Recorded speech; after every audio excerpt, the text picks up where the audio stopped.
All right. So, I mean, I can adjust it as needed. All right. Yep. Actually, hang on. I don't know if we're good because I'm seeing it looks like my audio might be doubled up in some way. Good evening, everyone. Welcome to the stream where everything works. Everything works. Everything works. I changed some audio things recently, and sound robotic. Yeah, it looks like I'm doubled up somehow. I'm not sure how that happened. Hang on. Doubled up.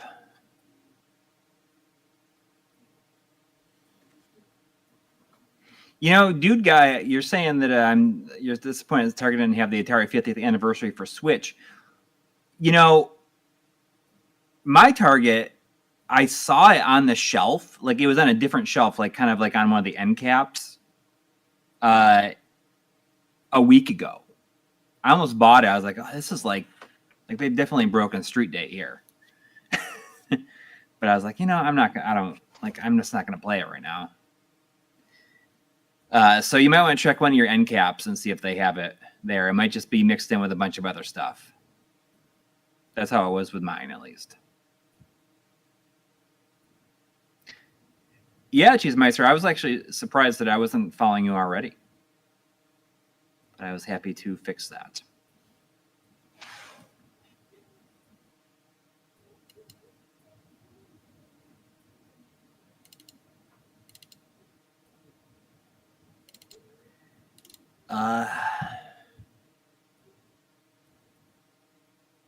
I know. I almost did the same thing. show you my shirt. It's my Action Button Presents Truck Heck t-shirt. And it says down here, it says, ain't no seatbelts.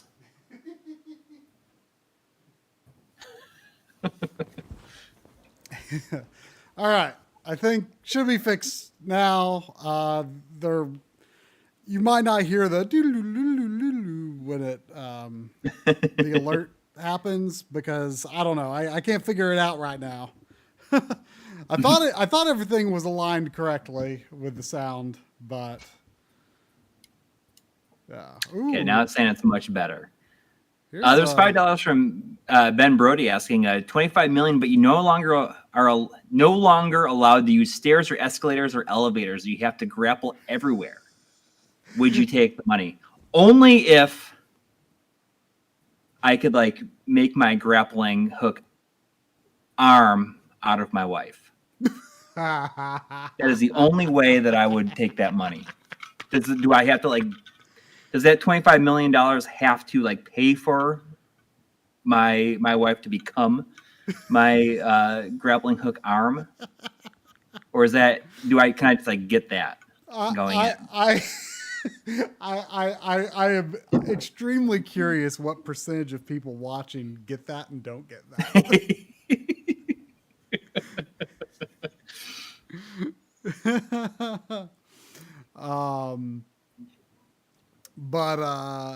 Yeah, it's been a little while since we got one of those from Ben Brody. Yeah. So now I saw that it looked like maybe a few people had played this. I was played Grapple Dog. I was going to play with the Super Nintendo controller here, but just before the stream, I was pondering if I haven't played it yet. So does it use is analog stick sensitivity and full range of movement important for the game, or is it an 8-way digital directions game? Right. Because I do prefer to use a D-pad if it doesn't use analog control. But if it uses analog control, then obviously I would. Well, can you switch it up then if you need to? Bionic says 8-way digital. Well, excellent then. Sounds like I don't need to worry about it at all. When I put the card in, I don't think it didn't download any updates, but it was version 5.0.0 on the cart. So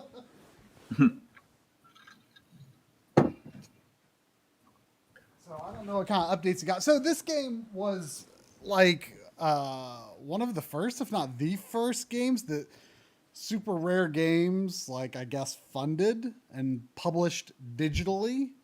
And that was Right. earlier this year, I believe. And then um, uh, they finally did their physical. So I haven't looked at this since that initial trailer when the game came out, I guess. So I remember thinking it looked awesome. So when the physical came along, I got it. I remember the aesthetic having like a HD GBA vibe to it. So I'm curious to see if that impression holds.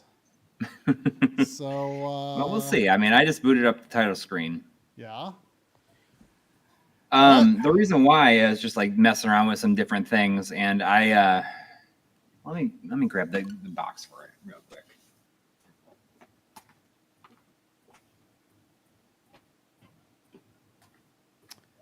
Grapple dog.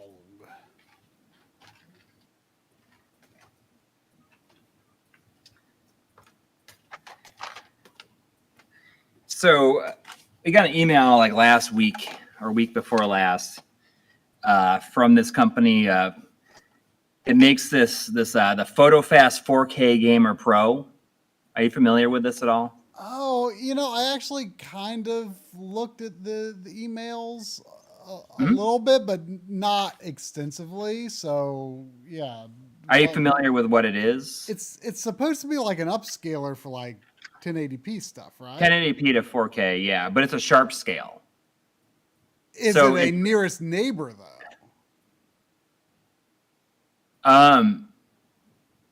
No, it's like going to 4K. There's no border around it. Right. But is it a nearest neighbor scale, or is it like sort of got like sharpening artifacts and stuff? So there's 3 different modes on it. Like have like it's not really like the lowest sharpening. You can slightly see it like on text, but you can hit it like 3 times, and you can like make it sharper and sharper, and you see the more artifacts. Or you can just like have it pass through. Okay. So, I mean, I was kind of looking at it. I just thought it was a little interesting because it seems like it's, like probably better than the M cable for like what we prefer. It might be. Is this the thing that Bob looked at a while back? Yes. Bob did a video on it. But they sent an email saying, like, are you interested in doing anything with this? And I said, yeah. I mean, I was kind of looking at it before. Like, it's not something that I was like super like excited about it, but it, I was just curious. Like this is like of way more interest to me than the M cable. Mm-hmm. So I think next week what I'm going to do is if I use a splitter, I can do it both ways. I can send send both at the same time, like a 4K and a 1080p, like in the same window, even though like it's going to be made smaller, but people can see like the side-by-side difference, even though it's not going to be full screen. So the cool thing is the even on pass-through, it like strips the HDCP for like PS3 and everything like that. That's smart. So like I'm just like kind of putting it in line in my setup and just like keeping it off all the time, just like normalize that signal, which I usually use like a splitter for anyways. So it's just like this, I can do the same thing, and it's just kind of neat to kind of switch back and forth if I like it works. Like it's good for like 3D games, I guess. Not something that I would choose to use like all the time, but I just thought it was like it's of more interest to me than the M cable. And there's no lag on it. Like Bob is like did lag testing, and there's no lag, so it's if you need to like normalize your signal and you like would like to do like a 4K upscale, you can you can use this thing for it, the PhotoFast 4K Gamer Pro. Henry Clark said you were echoing, so I turned the volume. I've been trying to experiment with doing my setup in a way where, I don't have to wear headphones, but he will be picking up off my microphone somewhat, but I reduced the volume on the speakers so that maybe you won't hear it so badly. Right. Oh, I didn't even realize that you'd begun. Yeah, I'm starting to.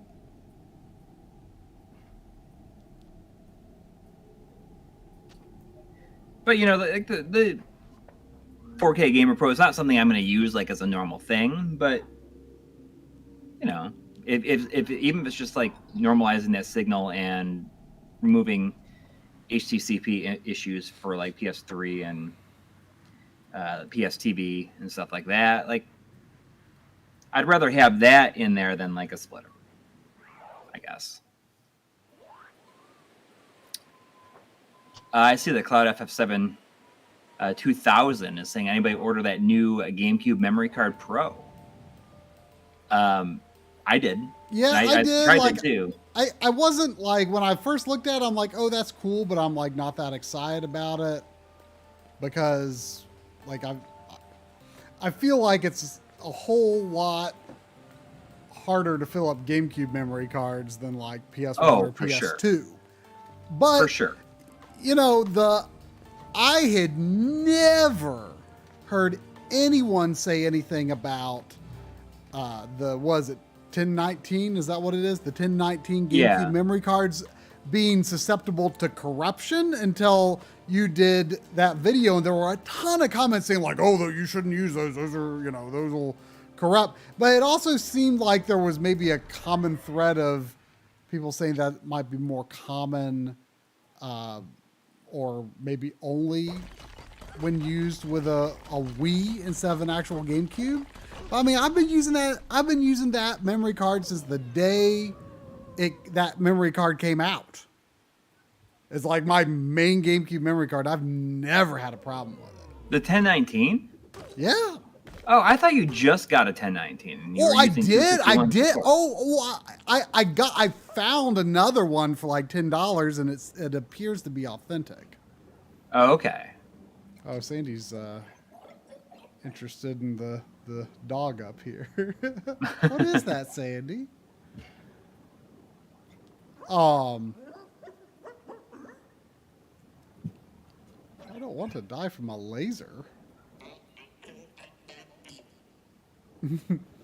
But no, yeah, I mean, I bought one the day it came out. I just saw another for cheap, and I'm like, hey, why not? So I feel really set on GameCube memory cards, but I was like, well, that has an early bird discount that's like $20 off. So that pushed me over the edge. Well, when combined with like using Swiss and the GC loader, it'll also make like individual memory cards per game. Like the Mem Card Pro with, if you have a X Station. So it's pretty cool. I'm really excited about the PS2 one eventually. But I mean, I will buy each one of these just because I love how they easy it makes backing up your saves. So I mean, that's absolutely wasn't even a doubt in my mind. I like when he flips, how he's just like a perfect ball. Yeah, he does the contra jumps. There is another $5 from Ben Brody with a dumb joke saying, do you know what they call a camel during a drought? A dry humper. I guess so. Yeah, I mean, it makes sense. It's a dirty joke too.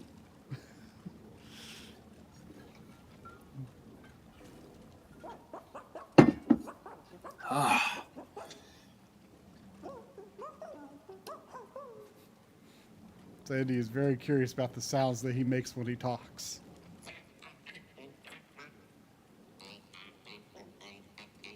Oh, is he make some fun, like weird? He goes.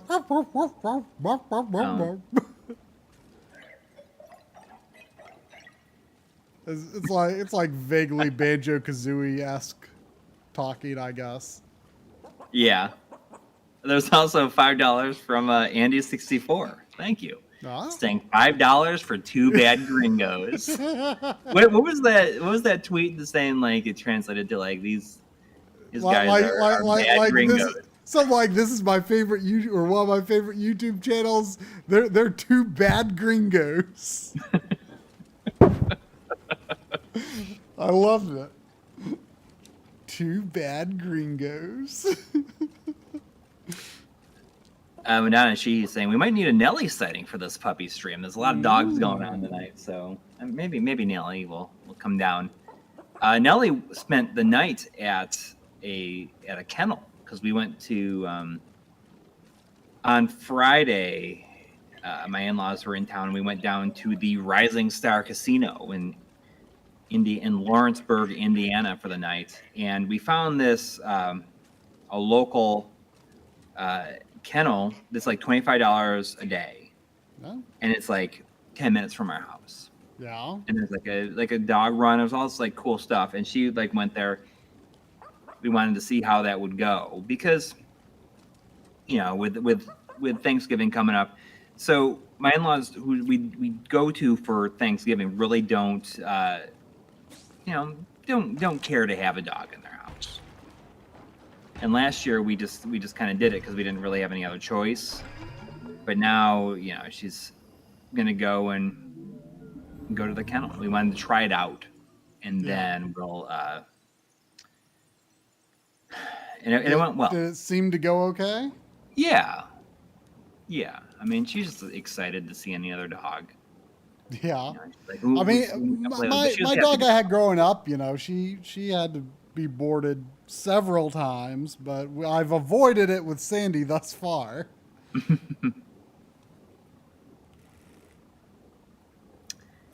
Yeah, I mean it's not such a bad thing. I feel bad doing it, but you know, we don't. That's okay. That's okay. I mean, she'll. It makes life so much easier. Yeah, I was gonna say I can't believe you finally became the Grapple dog. I mean, that's kind of like that was like a lengthy, like intro and you know like learning how to. It really wasn't though. I was talking and distracted by the chat and stuff. I mean, it was just a couple of minutes, really.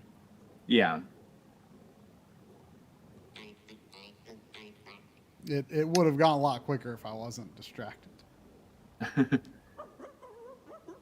There's a $4.99 from Bionics saying, when I first played this, my dog turned his head toward the screen every time Pablo spoke. Also, are you going to do any Dreamcast related videos soon?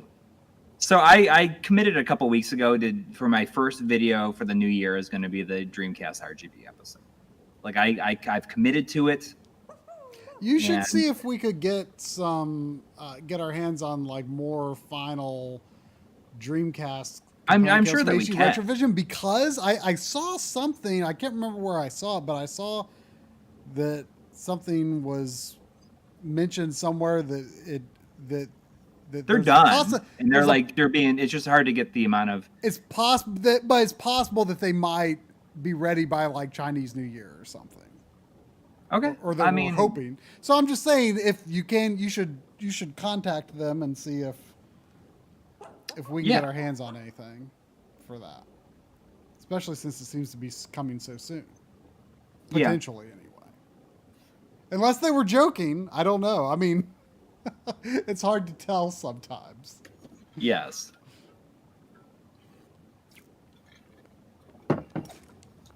But so I mean, hopefully that is exactly what you're looking for a Dreamcast related video.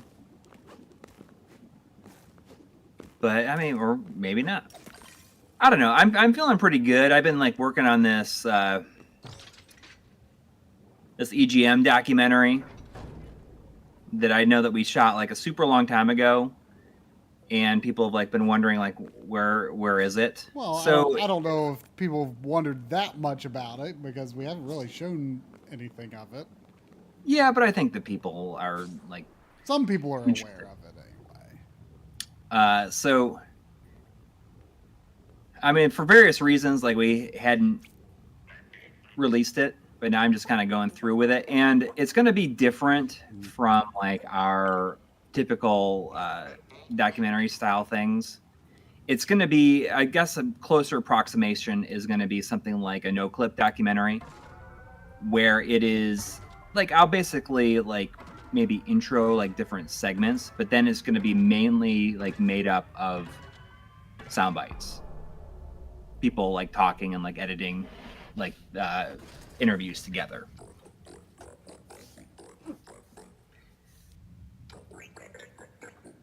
So that's my like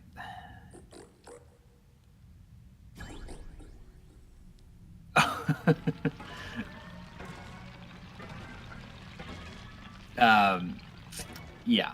I just saw like a couple of $10 donations from Tony Escobar came in. Thank you. 2 of them via Streamlabs. Oh. Thank you. And this is, because in one of the most recent Here's My Question for You podcast episodes, I was talking about my cyst. Oh, as I like to do. And another $10 from Tony Escobar. And it's like, so Tony Escobar like works as he's a pediatric surgeon. He says, "Hi guys, I'm probably 15 minutes behind, but I want to share an annoying post I made on the Patreon for the Here's My Questions for You." Saying, "I'm a huge fan. Listen to your surgical story of fascination. I'm a pediatric surgeon and do all those surgeries. Just an FYI, pilonidal disease. It's not really a cyst. It's a pseudocyst. Is an acquired condition typically following an injury to the tailbone. It happens usually in adolescence, but it's also called Jeep disease because GIs in World War I developed it from a tiny bench seat." Oh, I mean, I've heard like tailbone cysts called like trucker's cysts as well. Yeah. I mean, I had like a cyst on my tailbone when I was like 15, 16, but I never had to have surgery on it. But yeah, but I did. So it was very painful. So those seats in the back of Jeeps that created the injuries. Because I talked about how like I thought that maybe those cysts were like a twin absorption. He says the fetus in fetu is the absorption of a twin. It's defined by having a spine within the mass. Sacrococcygeal tetroma is a tumor that develops with different embryological lines that result in teeth, fat, etc. I'm glad you recovered from your pilonidal surgery. I thank you, I Tony, was for the thinking of $32 for that. I read this with fascination when you replied to the Patreon post. I was thinking of your cyst experience and the things that your doctor told you about, the things that he had found in cysts like that, because I recently watched the movie of Stephen King's Dark Half, which that's a absorbed twin is kind of the basis of that story, although it's in an especially grotesque way that I don't know if it could actually happen, because it's like you in the very beginning of the movie you see them doing surgery on him and there's like an eyeball in his brain. Ooh. It's I wonder if that had any inspiration to the eyeballs in Resident Evil.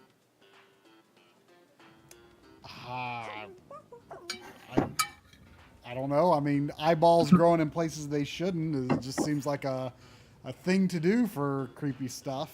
Yeah. Eyeballs where they don't belong.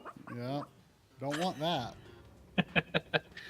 But thank you, Tony. I really appreciate that.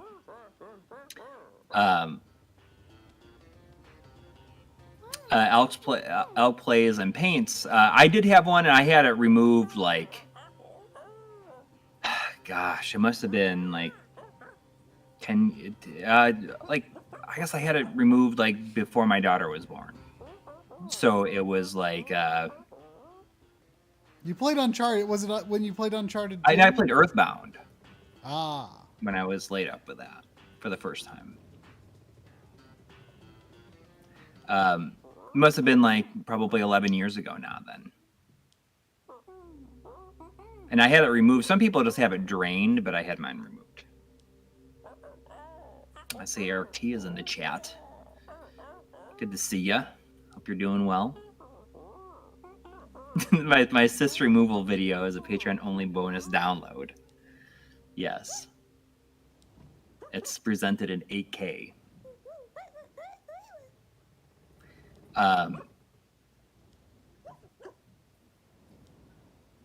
So yeah, I guess I got that story out early in the podcast so that it never has to come up again. And what kind of sucks is the fact that most of these stories that I can tell on there, people who regularly watch the stream probably have heard them. I'm sorry for that.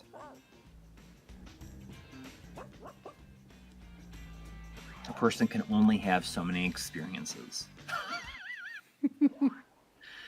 Oh, look at how this boat is done. That looks cool. Like it's a 3D object, but it's pretty convincingly cell shaded or whatever. It does look nice. What are your first impressions of this? I mean, it was mostly tutorial and story setup. I'm going to level 1-1 now. Oh. So. I mean, how much story does this get? I mean, I doubt it has a lot, but it had a bit of setup. But I was distracted by chat and listening to you and stuff. Yeah. I don't tap through text as quickly. There's £2 from JL. Thank you. Saying Hitman 2 Silent Assassin live stream. I was thinking about just like playing the Hitman trilogy, like the new games on here during a stream. I don't know when that'll be though yet. I really had an idea. Like I probably won't, if I'm going to do this PhotoFast live stream next week. I was thinking about doing a stream not next week, but like another time before the end of the year. I was thinking about doing a Typing of the Dead stream.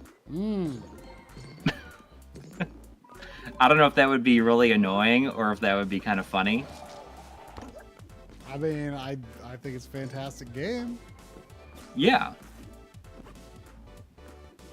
And what made me think about it is Typing the Dead was brought up on the insert credit episode on the top 20 arcade games of all time. They came up with a list of 20 of the best arcade games of all time, which I'm not sure if it's just their opinions. Yeah. But I mean, Typing the Dead stream would be fun. We can't do a 2-player stream because I don't have a second Dreamcast keyboard. Speaking of multiplayer, though, we had a pretty good time starting Halo 3 Yeah. On Monday. I was we're probably gonna beat it tomorrow. Well, yeah. I mean, it seems like there's only 2 or 3 levels left. I was really surprised by how much progress we made. It seems really lean compared to the others, which is good. Yeah. I mean, Drum seemed to be enjoying himself, and he was very much not impressed with the first 2 games. Yes, I understand that. Like, I think I don't really care for the second one very much, but the first one is more of a, like, I understand that it has some issues. I would by no means say that it's like perfect or anything like that. It just when it came out, it worked really. It achieved exactly the goal that it was meant to, and I think that a lot of my love for it just comes from that the playing it co-op with a friend, like, over and over and over again, and like, it's now I look at it as it's kind of like it's comforting in some way. Halo 1. Yeah. But 3 is my favorite because it has I think much better level design for sure.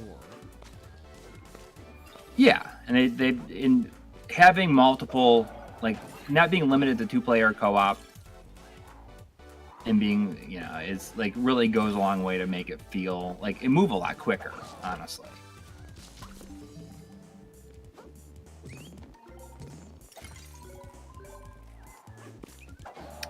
Another $4.99 from Bionics. Thank you. Saying, weird fact. Pablo's movement is 8-way digital, but boat movement is analog. I was guessing that it might be based on how it looked, but that doesn't. I wouldn't say that bothers me to lose out on analog boat movement. Also, Bionic says that a typing of the Dead stream would be amazing. I'm working on a redub for the game. I mean, it's basically got to be like the same dub as House of the Dead 2, right? I mean, is there anything that's different?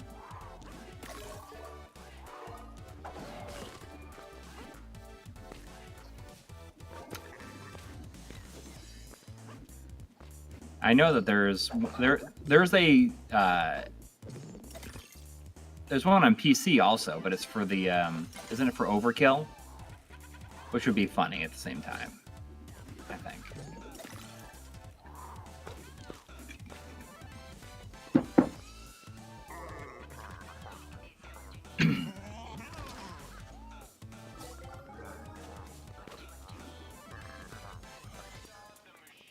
I don't see any shimmer in this game, which is good. Don't see a what? I don't see any shimmer in this game, which is good.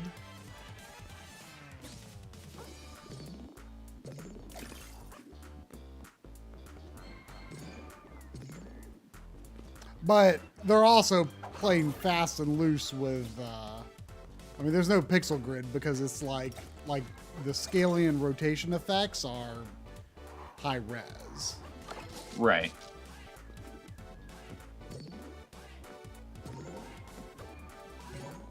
Which is Can you fine. only grapple onto those blue things? Huh? Can you only grapple onto the blue? So far it seems that way. I feel like it's surprising. It seems like you'd be able to grapple on everything.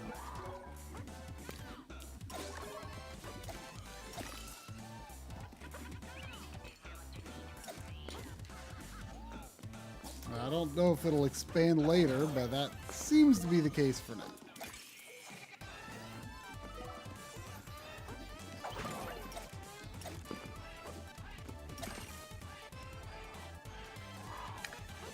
So when we went to the casino,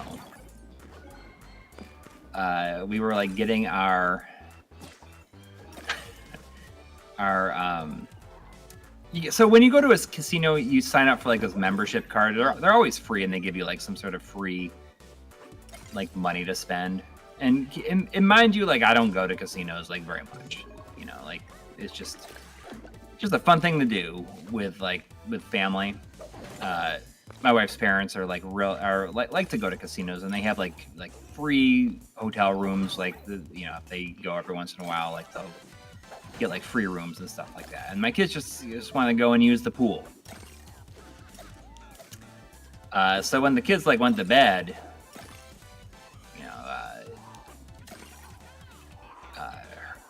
my wife's mom like put the kids to bed, and then like we went out for a little bit, and we were in line getting one of these cards, and the guy who was like issuing the cards like knew me, knew the show, and he's like, oh, sometimes I watch the live stream. I'm like, well, if you watch on Sunday, I'll say, hey, Scott from the from the Rising Star Casino. I hope you're watching right now. It was great meeting you. That was cool. Did you have much of a conversation? Oh yeah. We talked a whole bunch, but I think it was really funny because like my wife was right there, and I don't think that she's ever been in a situation like in real life where somebody like recognized me from the show.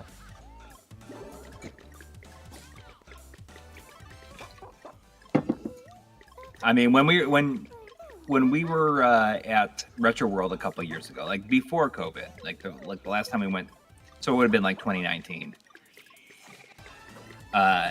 She came down for like, well, we had to go to the airport because her and I like went to New York, and then I went up to the convention, and then she like took the train up, and then we flew out from there. So she was only there for like the final like couple hours of the show. And she had, like seen people talk to me there. But that's in context. But that's in context. So this is like out of context, and it was just like interesting. What did she think? She thought it was funny. It's just like, hey, what this kind of reminds me of is it makes me think of like Umihara Kawase, more so than I was expecting. The way that you can kind of like swing around and get to the top. I mean, I think the physics in that are a little more. Oh, ow! Right, but I'm just talking about like kind of like the style of it is the aesthetic kind of makes me think of Drill Dozer more than anything. Yeah. I mean, just like the way that you can grapple onto something and use that to swing around to the top of it. How you can.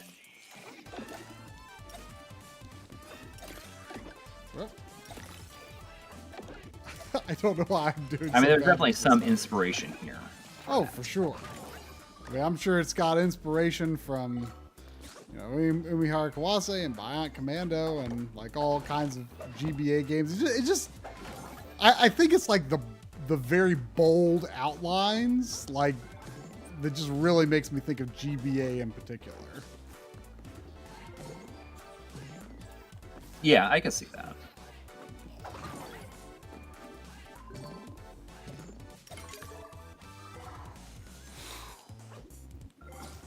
But yeah, I mean, I just think it's fun because I think that, like, my wife does not watch the show, like, at all. Like, I mean, she, like, basically has no idea about, like, what's even, like, in it or on it. And, I mean, she doesn't, like, listen to the podcast I do with Chris. Although Chris says, like, his wife listens to, like, doesn't watch his YouTube stuff, but listens to the podcast that he does. Does this have lives in it? I doubt it has lives, but I have health, and I'm being a bit careless trying to get up to maybe there's a better way to get to it. There's a launcher up and to the left, but I don't think it's worth risking it at this point. Yeah. Cheesemeister says, I went to Vegas after 21 and put a quarter in a slot machine and promptly lost the end. I was like, My problem is that I accidentally like won a bunch of money one time. And when you got your PS3, right? Yes, that's how I got my PS3. Yeah. Like it was not like it was an accident. Like I accidentally bet like a whole bunch more money than I really thought I did. I thought it was like $1 slot machine. And I thought it was like not. I thought it was just a quarter, but it was $1. And on my first like spin, I won like almost $800. So like that'll always be in the back of my mind of like, oh, you know, like that's changed the, I guess, gambling for me.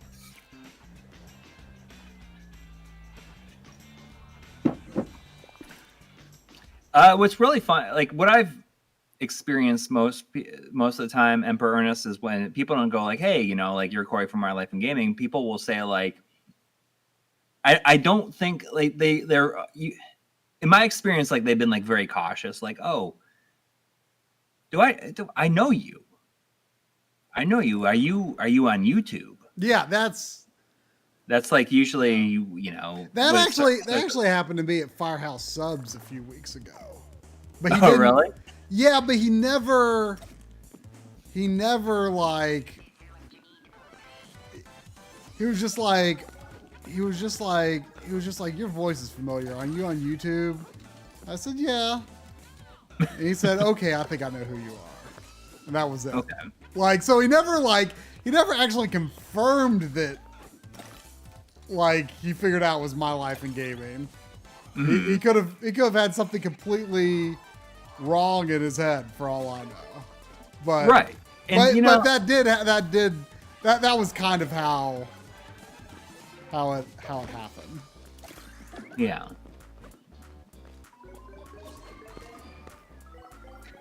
And like, I mean, I usually am just like, oh, you know, like I don't really say much. Like I don't know why. Like I was being shy about it too. I'm usually kind of shy about it, I guess. But you know, because it's funny, because you know, he's like, oh, are you like I know you. You know, you on YouTube, and my wife's like, do you watch My Life in Gaming?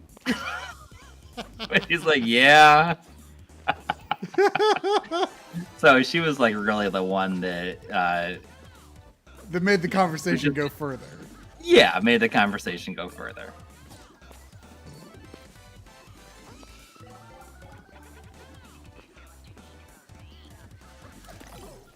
I don't know. Oh. I was like, I wonder if my wife is suddenly more attracted to me now.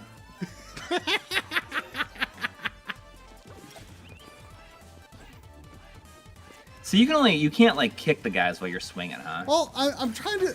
Okay, there. So it seems like when there's a target on the enemies, it seems you can grapple to them. Because I kept seeing that appear, and I wasn't. Okay, so you can figured out what it was. You're gonna have to use that later, obviously, probably to like grapple, like chain them together. Yeah, or there will be different enemies that you know you have to grab them. I mean, you can't jump on them.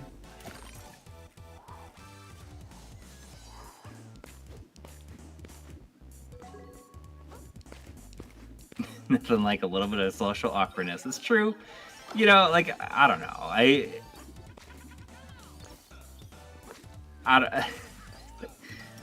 don't like. I think it's fun just like to talk to people and about it and stuff. But it's very. It always takes me like a minute because I just like.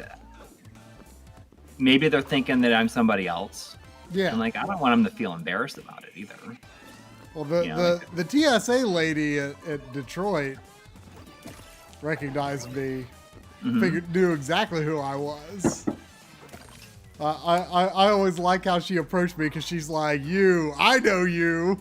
I blame you for how my basement looks. Yeah. I mean, it happened to me once at like Home Depot or at Lowe's, but I was by myself. Mm-hmm.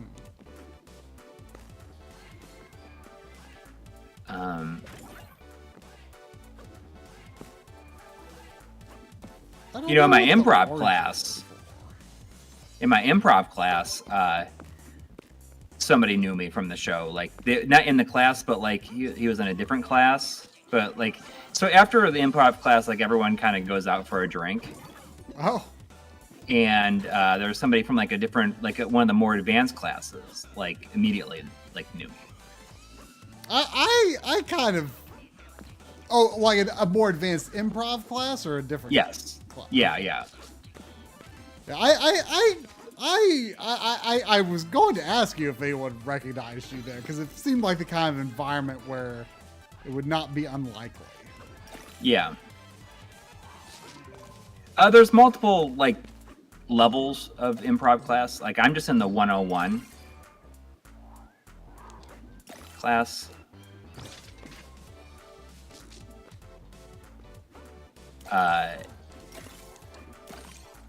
And yeah, I mean, like there's multiple classes.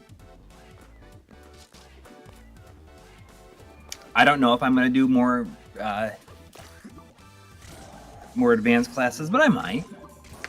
I mean, I was saying last week about how I have a plan to, like, I'm just going to start taking more classes. I'm going to try and do like one class at a time, just to kind of enrich my life, like learn about new things. Like, I think someone said, oh, you should take like a cooking class or something like that. Maybe I will. Maybe I will. I mean, you know, it's like the joy of cooking, right? Where like people, once they understand how to cook, like they realize like there's like, it can be a very fulfilling and joyful thing. It's not about eating the food, which I tend to think about a lot. But, you know, I one of the reasons I don't like cooking is like, oh, it's like so much effort, and then you eat it like so fast. But maybe that's not the like. Maybe that's not it. Maybe it's something else.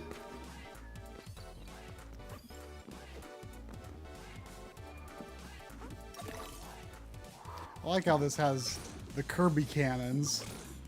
Yeah. I mean, I guess you could say Donkey Kong Country as well, but like the fact that they're only going in, I don't know, they just feel more like I feel like they're more inspired by the Kirby style.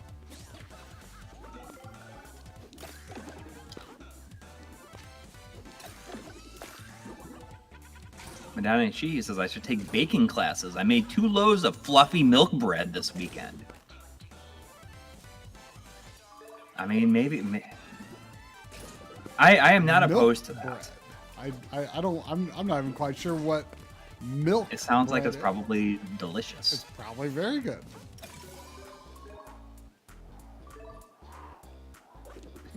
But I mean, it doesn't have to be like cooking. Like it could be. Michael's Workshop was saying I should take Pilates classes. I mean, I could just do that anyways. Man, I'll tell you though, like I've been consistent with my gym stuff. You know, it's only been a week, but I've been like, you know, I'm going like every other day, except for Thursday or I go Sunday, Tuesday, Thursday, and I've been running until today. Like today, I finally like did my first like strength training, and man. So I started with leg day, and it was like, I thought my legs were gonna like give out under me after I was like finished. I thought I was gonna like fall down like an old man. Whew, I tell you, I hung out with my roommate from college for the first time since like 2019. We went to the Renaissance Fair yesterday, and we went to the local air show today, which I'd never been to, and it was pretty neat. Did you? I mean, going to air show today must have been like. Did you see that like really horrible? I didn't see it, but I did hear. I did hear about it. It is like, it's terrifying stuff. But it was pretty neat. I mean, I'd never been to anything like that. But man, let me tell you, 2 days of going to fairs. And then like, I made the, I can't decide if mistake or I mean it's definitely partially a mistake, but it was It was a mistake, and I'm probably glad I still did anyway. I can't tell you how long it's been since I had a funnel cake. Mm. And I was like, oh man, I want a funnel cake. And oh man, it was pretty heavy. Yeah, that's the thing. It's like it's probably good while you're eating it, but you immediately feel like garbage. Yeah, I still kind of do. Yeah. Like it gave me that, that feeling where you're not sure if you're hungry or you're full, but you just feel unsettled, and you feel like it seems like eating food would probably help, but you're not sure. Yeah, well, yeah, I know exactly what you mean. It's that was how I felt. I was like, oh, I feel like I need to eat something that resembles real food, but I also kind of don't feel like eating. that gives you a good insight in why, say when we're at a convention or something like that, why, that's how, if I eat really heavy when traveling, how eating barbecue, while traveling, makes me feel. Yeah. If I have something that doesn't bother me. All I want to do is just go home and put my pajamas on. And see, I rarely feel that way. I can eat quite a lot and not feel like garbage. But that funnel cake was maybe a step too far. It was good though.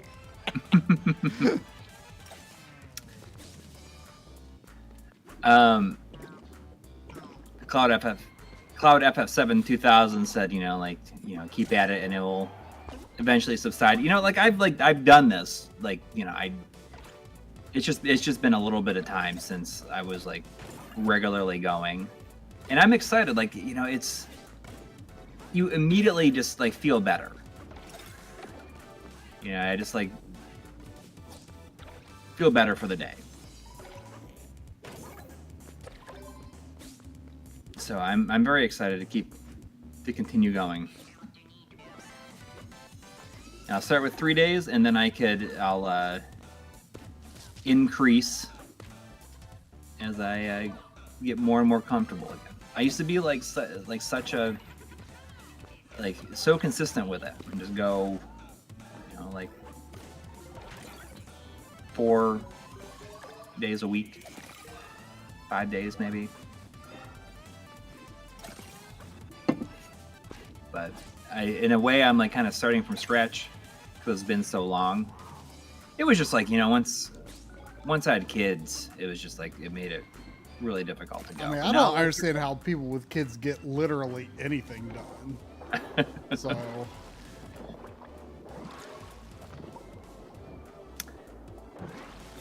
Yeah, well, I mean, sometimes. Oh, it's kind of isn't that Donkey Kong Country? It's is that Donkey Kong Country-esque? No, it's not. It's like the Retro Studios games though. Okay. I bet, which I want to say Kaze and the Wild Masks does this style as well, and I think that might. This looks to me like it might be analog control, but it's not enough to make me want to switch away from using the Super Nintendo controller because it works well for most of the game. Yeah. I think Kaze was the same way, where it was actually analog underwater.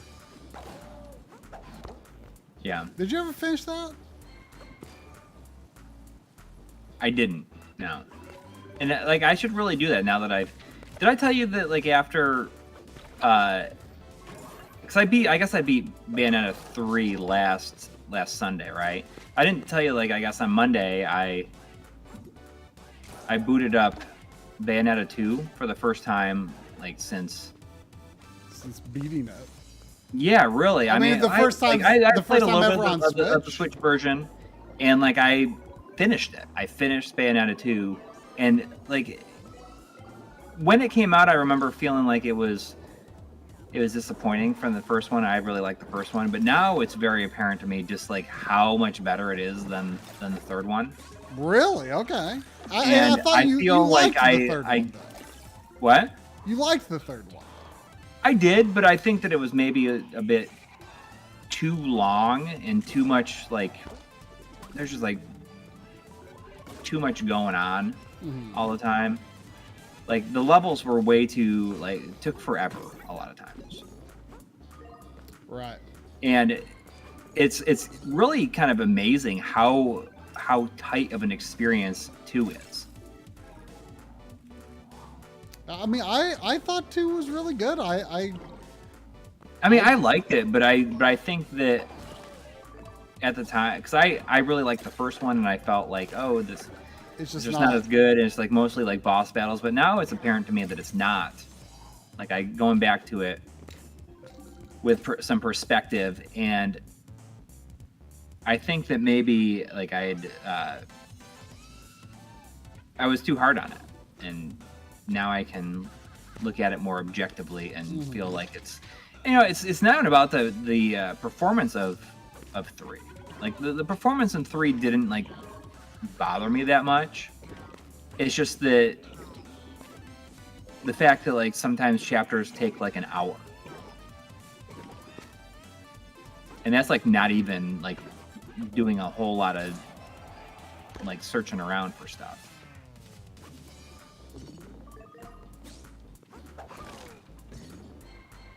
So, yeah, I mean, I feel I can say that I was definitely wrong about it, about 2.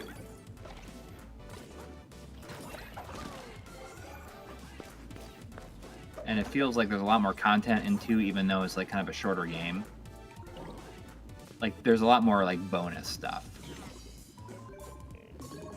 Well, I mean, I heard the story in 3 was a bit of a disappointment. I mean, the problem with the story in 3 is that it's like complete nonsense. Really. I mean, I don't remember the story.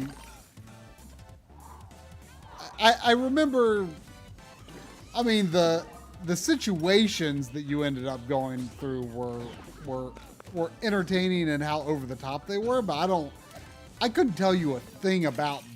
I could tell you about some of the scenarios in the Bayonetta games, but the story itself, I couldn't tell you really anything about. Like that, I was never paying attention to the story per se. Right. I mean, this is like that, but it's like it doesn't even make sense when it's happening. There was $5 from DT Playthroughs. Thank you. Oh. Saying I watched From Boardrooms to Billions game docs this weekend, and it blew my mind. A must-watch for anyone who loves game history. Hard to find streaming though. That's the PlayStation documentary, right? And it's like 3.5 hours long or something like that. I think I have a download of that.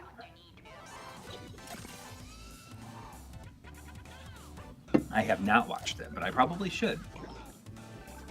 In a way, like,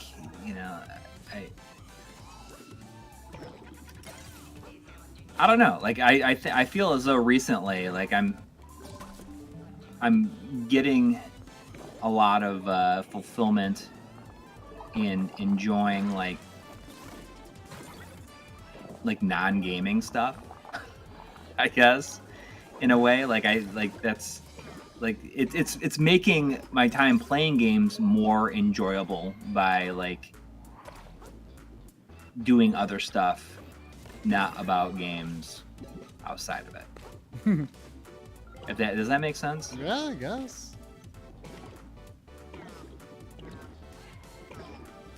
Michael's Workshop says my life in life. Yeah, in a way. But it's making me more excited, and probably like is definitely like helped in my like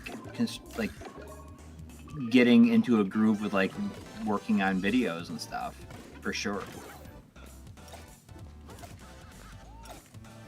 No, I just realized I should have black frame insertion on. Why am I not playing with black frame insertion? Why not? I should be.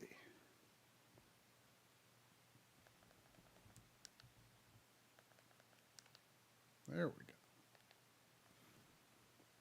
go. Bionic Dogmando indeed. Mega X6 says, games has become sort of a job, and things away from them is a break from them. However, even our hobbies, we sometimes need breaks from them. Yeah, absolutely. It makes me better at making content based around games by doing other stuff, making myself a more well-rounded person.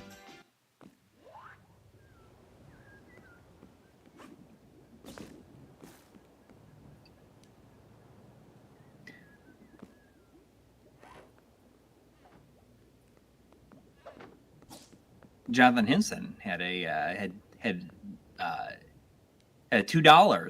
via Streamlabs saying, "Evening, fellas. My grandson turns 1 on Thursday. Wow. 45 has never felt so old."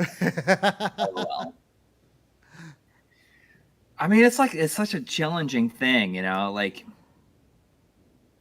it's hard to say like what is like, I guess, the quote unquote worse, like being a grandfather in your 40s or your kids graduating from high school when you're like in your 60s. So I don't know, like what's worse, or if either one is like worse, or which one is better. I mean, I guess like, my daughter will graduate. I'll be in my 50s, I guess, when she graduates from high school. There's $5 from the Gaming Nostalgia saying, "Evening, guys. When are you going to stream Gamera 2000 on PS1? You should. I really should. I mean, you people don't own it, do you? Constantly on that video. Like, what is that? What's that game at 46 seconds? Yep. And I knew exactly what I was doing when I put it there.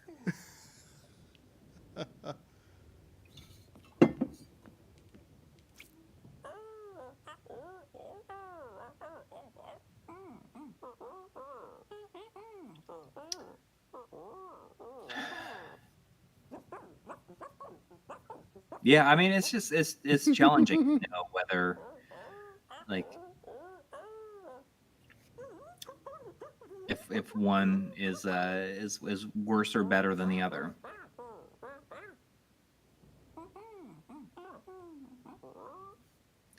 Any recommendations on PS1 shooters or shmups, which is a word that I try not to use if I can avoid it. But I do understand that is like that's the popular word for it. I don't know. I really like Donpachi, which is a very good game. Let me see what do I got on my end. I mean, Thunder Force 5 is good. You like Einhander. Yeah, I mean, I've not beaten it, but I played a good several hours of it and enjoyed it.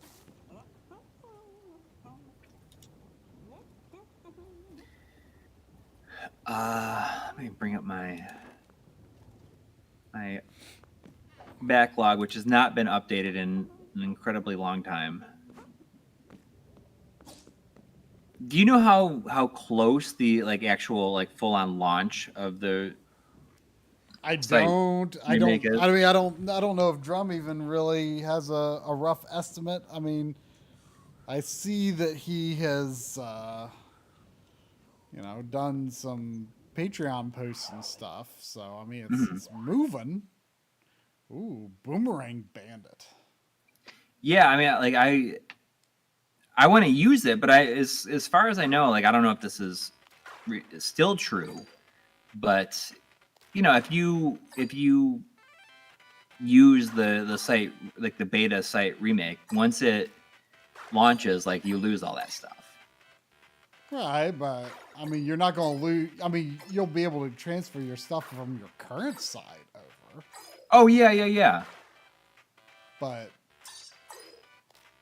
yeah, I mean, if you wanted to play with the beta site, it's yeah. Unless that's changed, I don't know. Well, here's a suggestion for a shmup. How about Boomerang Bandit?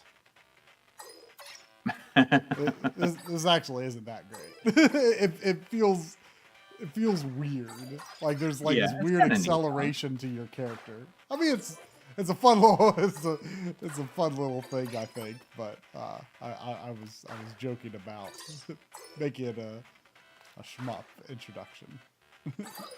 I see that some people are mentioning Raiden Project on the PS1. Can anybody tell me if the Japanese version of that is expensive? Because I know the US version is expensive, but like Emperor Ernest says, the Japanese version has native 240p and a bonus tate mode for the Japanese version. Dimension says you misspelled tate mode with looks like about like 7 or 8 exclamation marks. Tate mode. Okay, the Japanese one is quite cheap. Okay, I'm gonna write that down.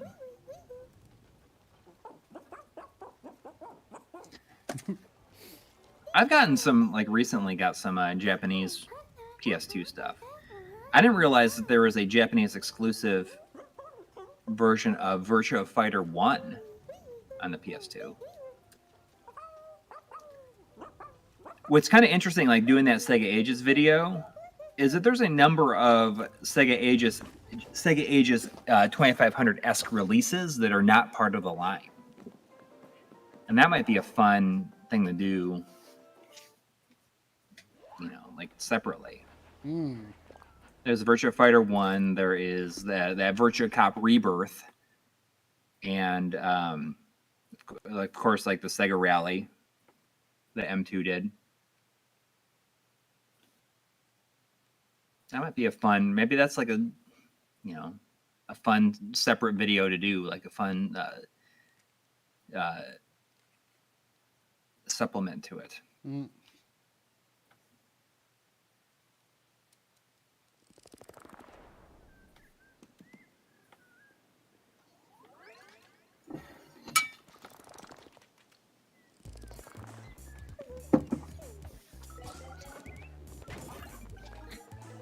But as far as I know, there's only 3. But if I could find more,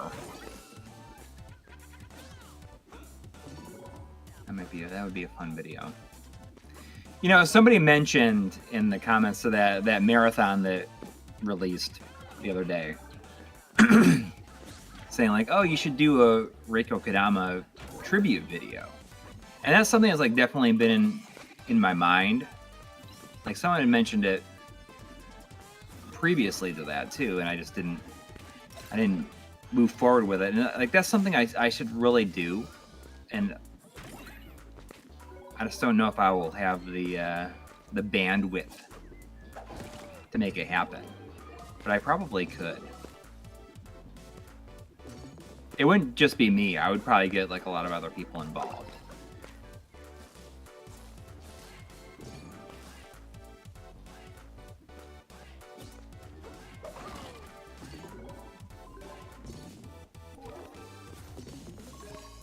Oh, you can like dash downwards.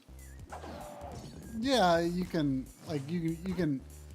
go while you're sliding down a wall. You can dash a little ways by hitting the ground pound button. I wonder how many levels are in this. It feels like it could be like potentially really long. Feels like what? Like this could potentially be like a really long game. I was surprised when I looked on how long to beat it. It does look like it's like probably 40 hours. No. Probably 9 to 12, which was more than I was expecting. But that's not that bad. No, that's not bad at all.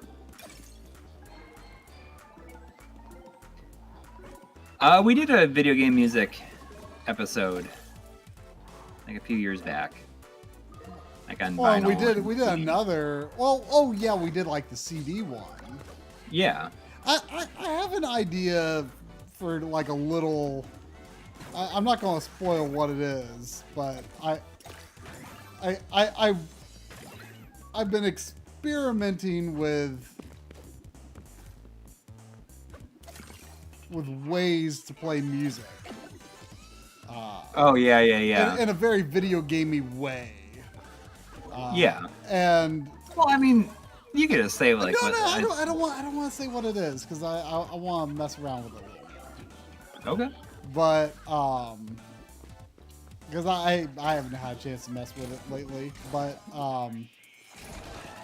I that might be something I'll do at some point next year, like maybe early-ish next year.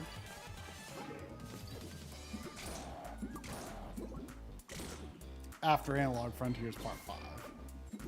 Mm-hmm.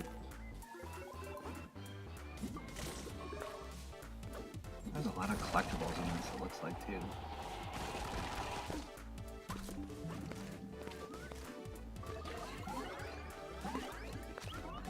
Oh, there's $4.99 from Scott Davis. Saying happy holidays, dudes. I'm about to visit Japan for 2.5 weeks of nature, silliness, and some games. Dare I visit Nintendo Land? Ooh. But you better. Well, yeah, you have to. I mean, that's pretty cool. Like that'd be cool. Where is Nintendo Land? Is it in Tokyo or like Kyoto or Osaka? I don't know. I forget where it is. But yeah, that seems like a thing to do.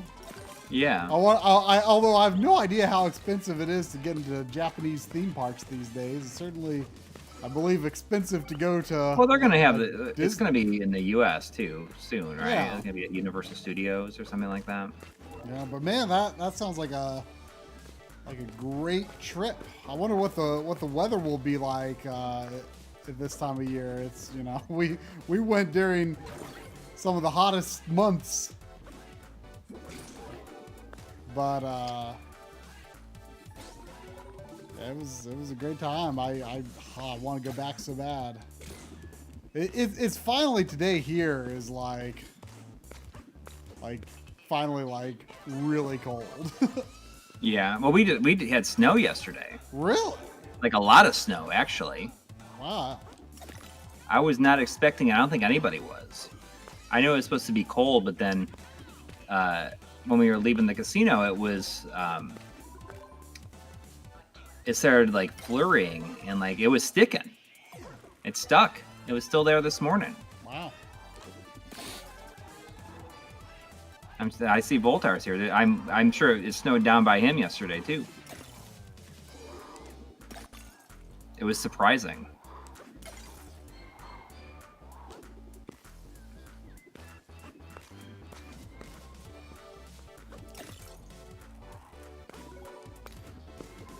Oh, I shouldn't have gotten that X, I bet. Covered up a secret.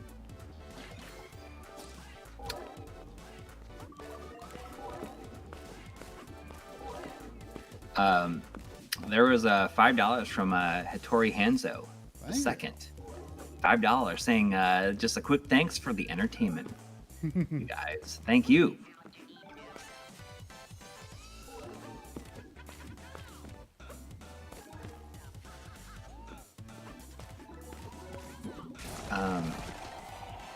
But yeah, we were not like expecting as much snow as we ended up having. That's crazy. Yep, it feels like it was just July.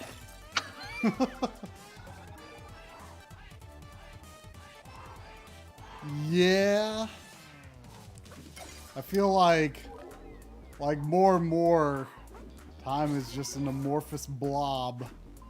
Yeah. I couldn't tell you what points along the timeline when they happened or how long ago they were. Yeah. Well, my main goal also, like, in addition to like working on these 2 episodes, so like I'm trying to do like 1 game worth of a segment for the year-end video, like each morning, so that it's just like done by the time. So have you already done some? So I have a couple, yes. Like edited or just written? I mean, they're written, but that's just like stuff that I've had written for a little while. Early, But it's early like, in the year, I started writing several, but I've fallen back. but like my goal is like starting tomorrow to like just record those ones and edit the ones that I've already written. Because I already have I have all the footage for like most of the games. Yeah, I'm footage-wise, I'm going to be in the best situation that I've ever been in for it.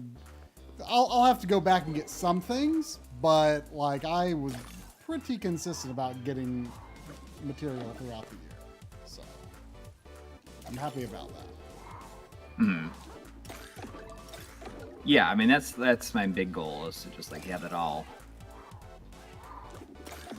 taken care of like by the like. Yeah, hopefully it will not be crazy edit this time.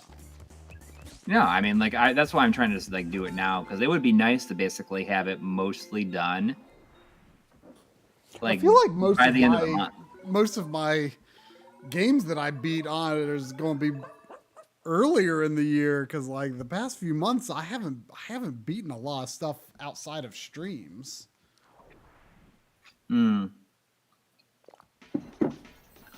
actually like shocked at the amount of games that I played this year.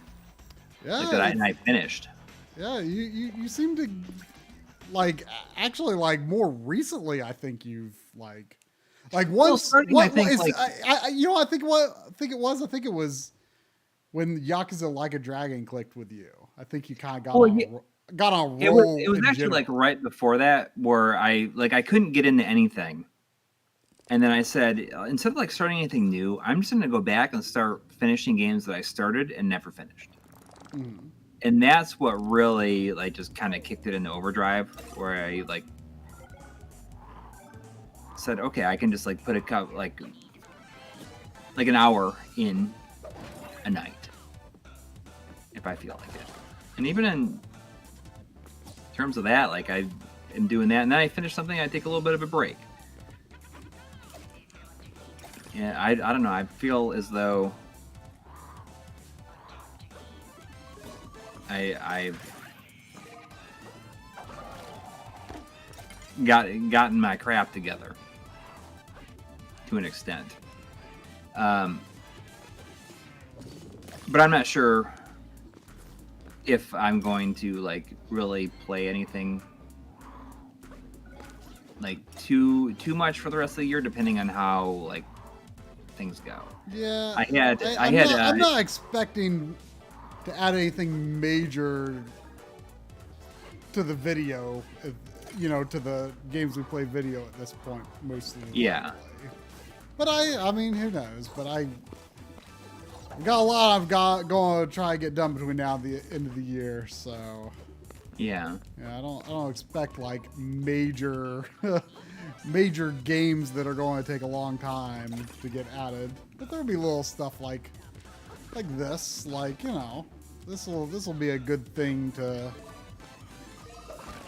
entertain me in the evenings, to try to finish this off stream. I mean, I entertained myself with the idea of maybe playing Stranger in Paradise. I've been really. I mean, I know that it's kind of the butt of the joke, but I that's definitely been on my mind too. I've come pretty close to starting it several times over the past few months.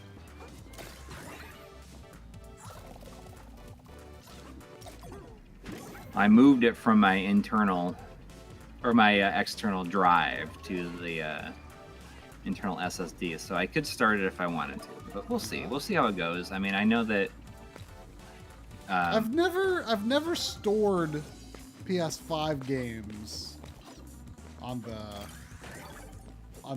external SSD before. I've only put PS4 games on it. Oh, I mean, I basically move my stuff over. I mean, I've just been deleting stuff. Oh, I like, I don't know. Which I don't like to do because my PS4 Pro anyway has all of like every PS4 game I own.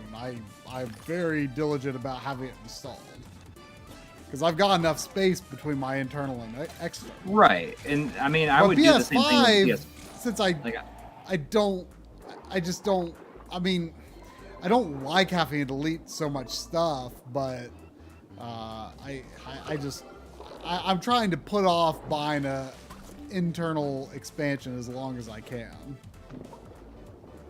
Exactly. Yeah. I mean, I that's why I'm using my external. Like, I'll copy stuff, I'll install it, and then I'll copy it over to there because it's much quicker to copy it from a hard drive than to install it again. Yeah. So that's why. It's just that with PS5 games, I've tended to not install them until I'm ready to play them. So. And I like saving the space on my external since it is an SSD. I like saving the space on it for PS4 games. I see. I have like a 4 terabyte. Like a mechanical drive? Yeah. Yeah. Since I've got an SSD, like I want to save that space for PS4 games because it does help a fair bit.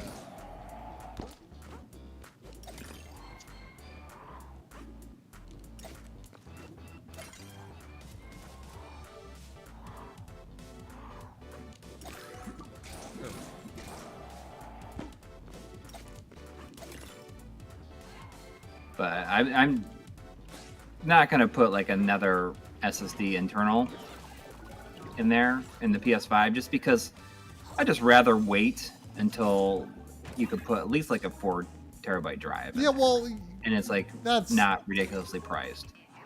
That's what I want to do as well. So I've been tempted many times, but you know.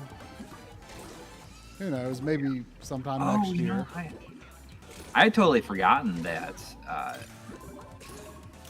the Crisis Core comes out like in a month, right? Oh yeah, We'll start talking about that. Like maybe I'll play that. Yeah, I'm curious how I'll feel about replaying that because I didn't love it on PSP as much as I expected to. Because I always heard people say that it was like the best of those Final Fantasy VII spin-offs that came out during that era. And, you know, I feel like I'm kind of in a minority where I thought Dirge of Cerberus was the best spin-off. I mean, I'm not saying the story was any good necessarily, but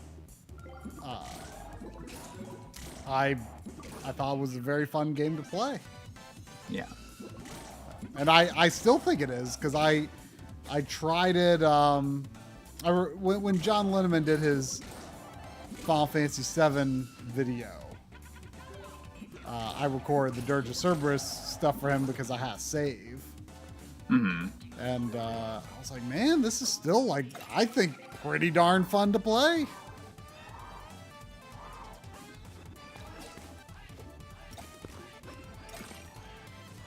That's another one I have not played.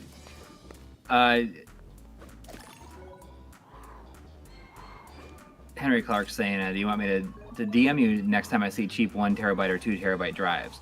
And no, I mean, because I just know if I get like one of those, like I'm eventually going to have to get another one. Yeah, That's like the main thing. Like I'd rather like wait it out because I just would rather wait so I don't have to like upgrade it again.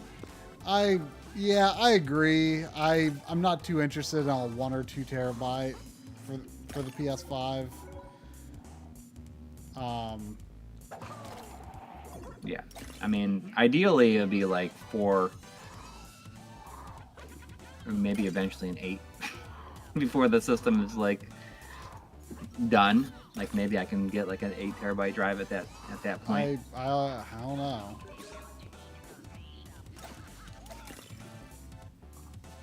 But yeah, I do want to wait as well.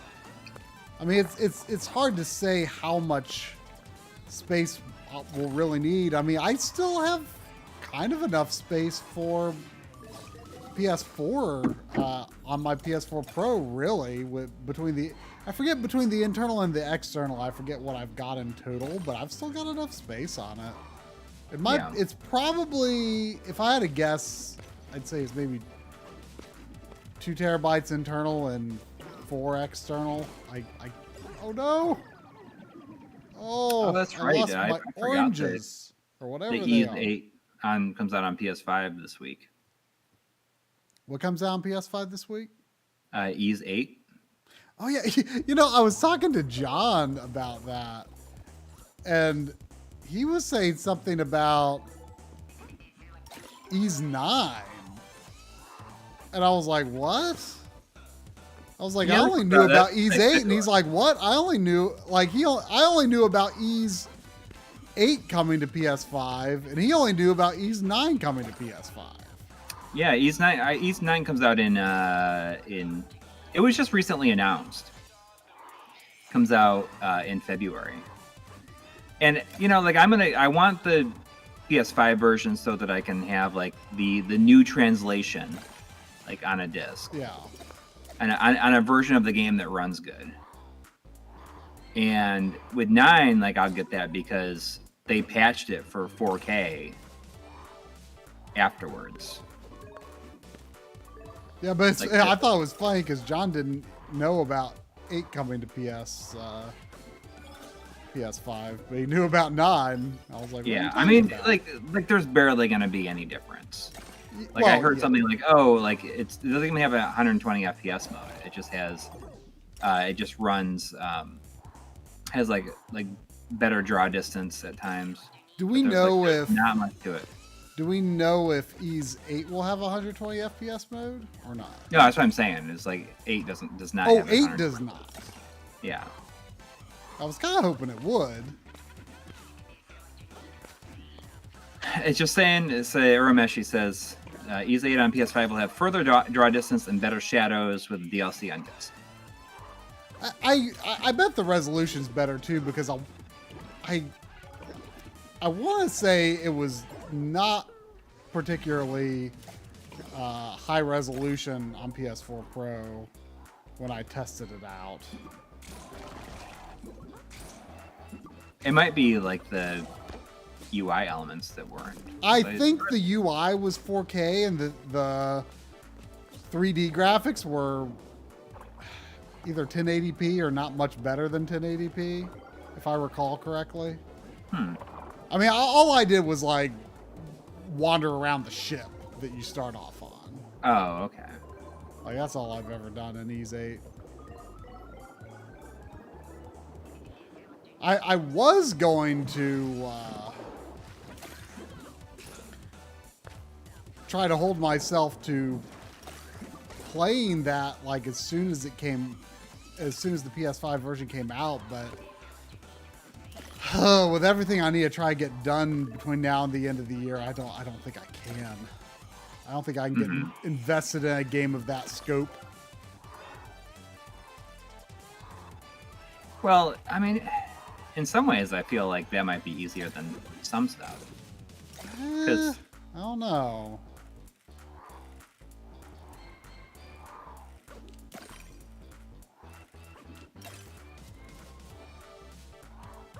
That's a game that I don't want to like.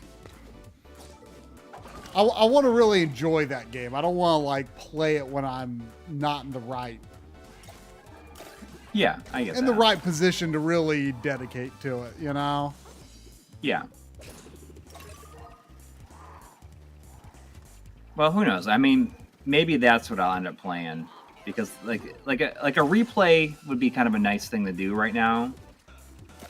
Like where I feel like I can, that's kind of a nice way to give me something to play for the rest, like for the end of the year. Mm-hmm.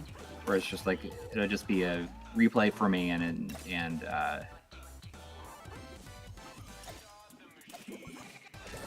it's like I don't know.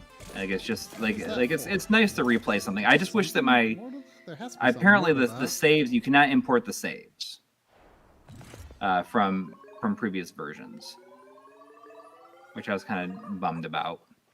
But I mean, since the upgrades are so slight, like maybe that's not what they want to focus on, like in terms of like getting people to upgrade. Yeah, I'm surprised it does not have like a free upgrade anyways. There was something I was thinking about the other day, wondering if it had a free upgrade. Can't remember what it was though. Oh, sorry, Carl Sacchiatano. I missed. I'm sorry. Like I saw it and then we were talking about something else and then it like scrolled off and I totally lost. I'm so sorry. I hope you're still here. Carl Sacchiatano at $5 through Super Chat, saying, "Cheers, guys! Spending my Sunday evening watching you and loading ROMs onto my analog pocket that just arrived. Thanks for all the great content." Well, the pocket is like it's. I love seeing what's being added every day. It is crazy. I wish I was paying attention as much as you are. I don't know why. I just have not. I've not been following that or messing with it, but it's good to know that when I do get around to messing with it again, that it's going to be in a pretty awesome position. It seems like. I mean, it's already in a pretty awesome position, but Spiritualized, who's like the main. I mean, people think it's probably Cabtress under a fake name. Released like a huge load of cores on Thursday, I think, including the Genesis core. Oh. And Adventure Vision and when somebody releases a Video Brain, or then that makes me feel like, oh, that's probably good. Yeah. So, I mean, it's crazy. Like it's like the amount of stuff that you just play on it now. There's almost like zero reason to, you could like I feel like I just want to get a cover for my cart slot because there's no real reason to use that. Oh, but I like. I mean, that's still a big part of the appeal for me. Well, yes, but I mean, there is like almost no way that I will probably play anything using the cartridge adapters like on that. I guess like I would play it like on the Mega SG probably before I played it on the Pocket. Like I don't know. Like, it just like I like that the cartridge adapters exist, and I just don't see myself using them a ton. I guess to play I on definitely a Pocket. do see myself. I mean, for Game Gear, at the very least. But I did buy a few Neo Geo. Well, only 2 Neo Geo Pocket Color games, in anticipation of that. So. Yeah, I mean, like I will. I will. I don't see myself playing like traveling with the cartridge adapters. That I'm unsure on. I would definitely be much more likely to bring. I mean, I can imagine using them with the dock. Sure, absolutely, 100%. Mm-hmm. But I don't see myself like traveling like on the plane, like having this gigantic. Well, yeah, on a plane, no. If I were traveling on a plane, with the Analog Pocket. I would definitely be playing Game Boy or GBA for sure. Mm-hmm.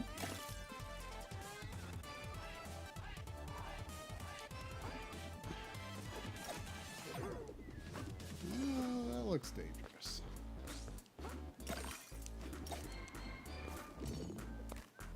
But yeah, I mean, there's like so much stuff, and like, I mean, I definitely am curious to see like what's going to happen because you know, like there's a PC Engine core out on it now, and I wonder if like that feels discouraging to the if the Analog Duo ends up coming out. Well, I mean, handheld systems aren't going to be everyone's preference. Oh, for sure. But what I think that the idea with Open FPGA is that, you know, I feel like they're going to include the capabilities of Open FPGA in every system that they make after this. Maybe. Just like it's going to be part of like the Analog OS. I guess so.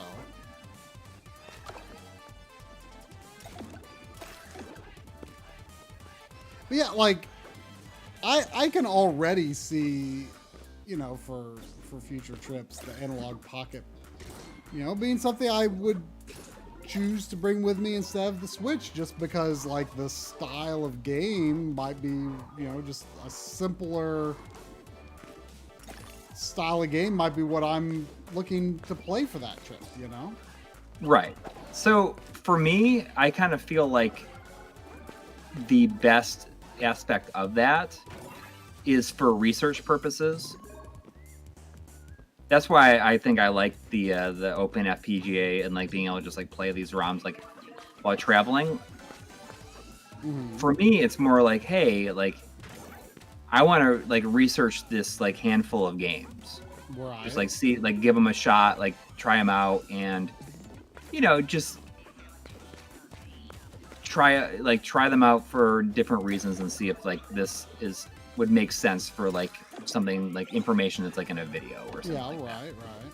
Like this is such a good way to do it because you can just take it with you and try different things out to see like how it fits into, you know, whatever it is that you're working on. Mm-hmm. That's like the big thing for me, for sure.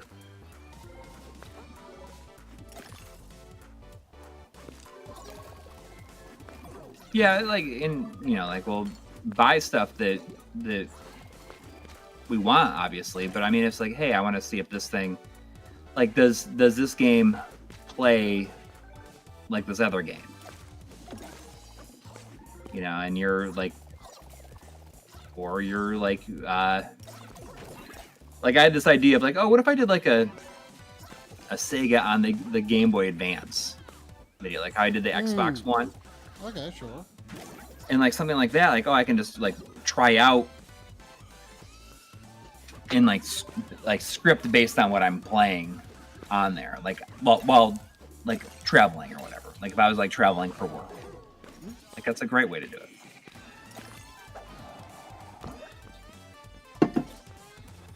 That is the main hook for me.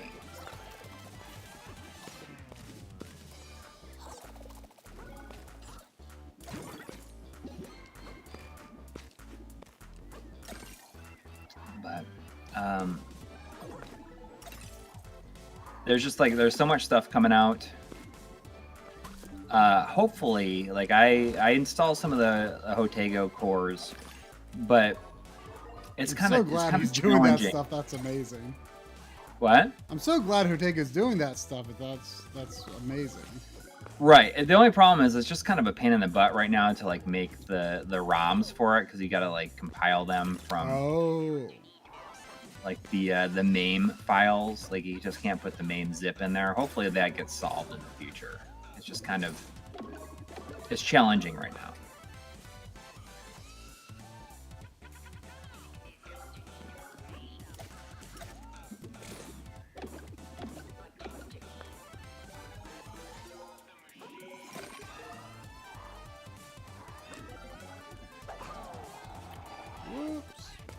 Whoops.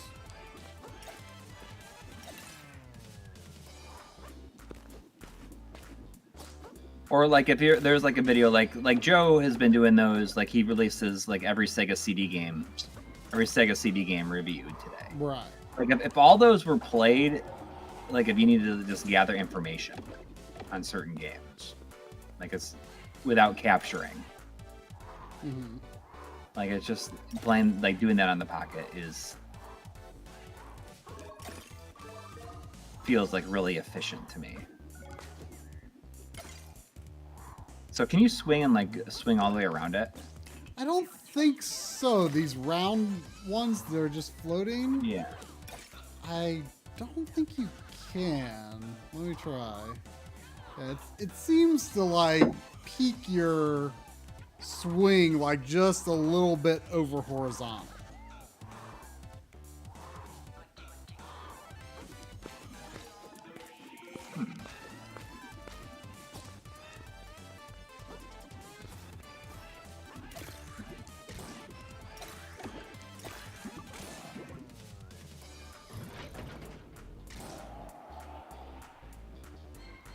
This is going to be the first boss fight.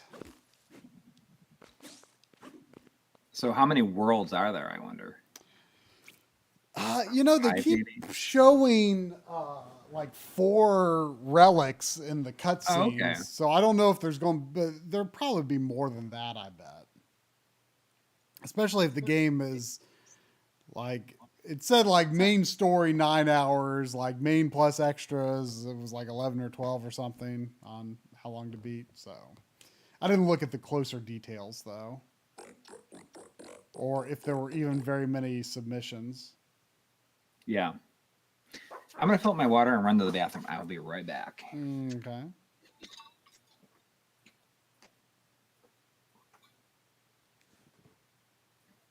Oh yeah, I see that $2 super chat from SNK Nostalgia. Thank you. Seeing Limited Run did a release of tall 90s jewel cases or long boxes as people tend to call them. Yeah, that's definitely nice that those exist because they are often in very bad condition. I personally do not like those very much just because they're a bit more of a pain to put on the shelf compared to the regular sized jewel cases, I think.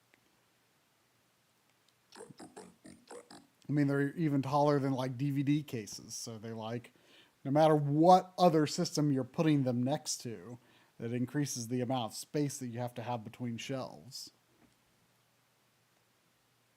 This is the last day for Radiant Silverground Limited Run. Oh.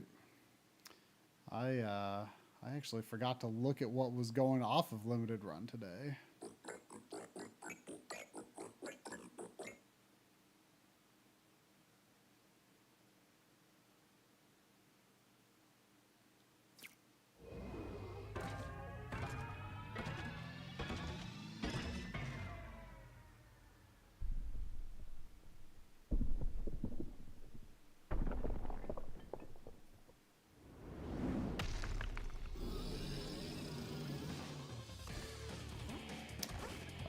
Strikes me as a runaway.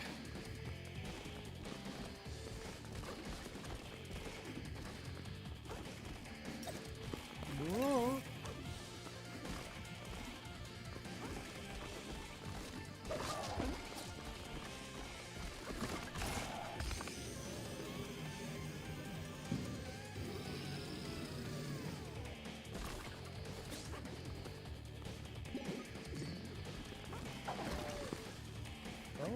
Fall faster! Fall faster!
Still not the end, eh?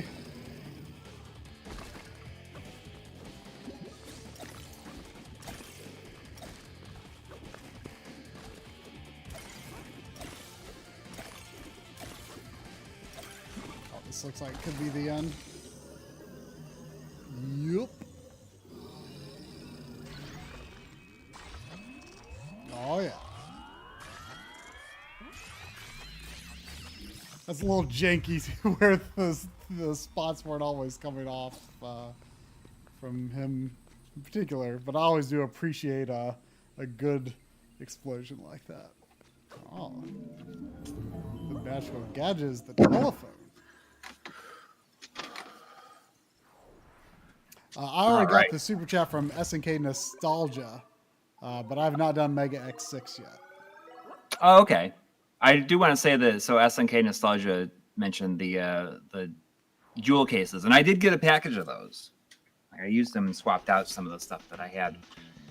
I had a couple of games that they had no jewel cases, but I had a front cover, a back cover, or I had the manual, the back cover, and the disc, but no jewel case to put it in.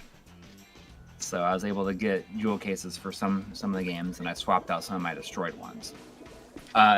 One thing, I do have one, I'll show you. I'm like, save it.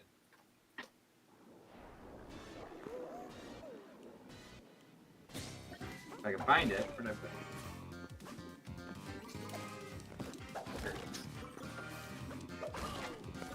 I had one left over when I was done, and weirdly, I don't know where I got it, but I had a back cover for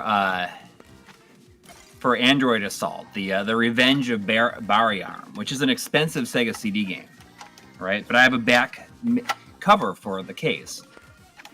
So I put that in there, and eventually maybe I can piece together a complete copy of it. Oh. So I need to get like a manual and a disc for it, but I do have the back.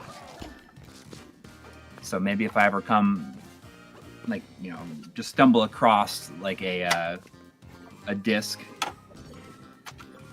by itself for a good price, or a manual by itself for a good price, I'll eventually piece it together. All right.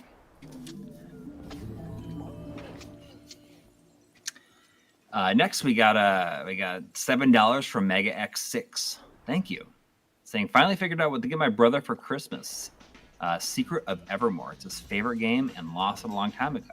You know, that's such an interesting game, because there's a lot of people that really like it and a lot of people who really don't. And I think I have not played a lot of it myself, but I think a lot of it likely just comes from expecting it to be like Secret of Mana.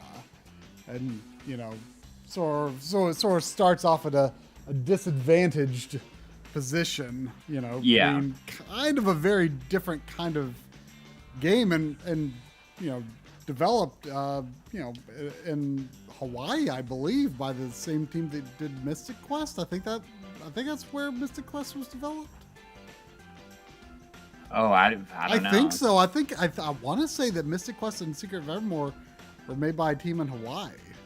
But I'm not 100% positive. I feel like it was like a team that was just created for, like, Secret Evermore was their first game. Maybe I could be fuzzy on some of those details. Because I feel Nostalgia does say American developed. Mystic Quest was Japanese developed. That I'm not sure on, actually. It might be a mixture. Like, I know that I think it's one of the first games that Tetsuya Nomura was credited on.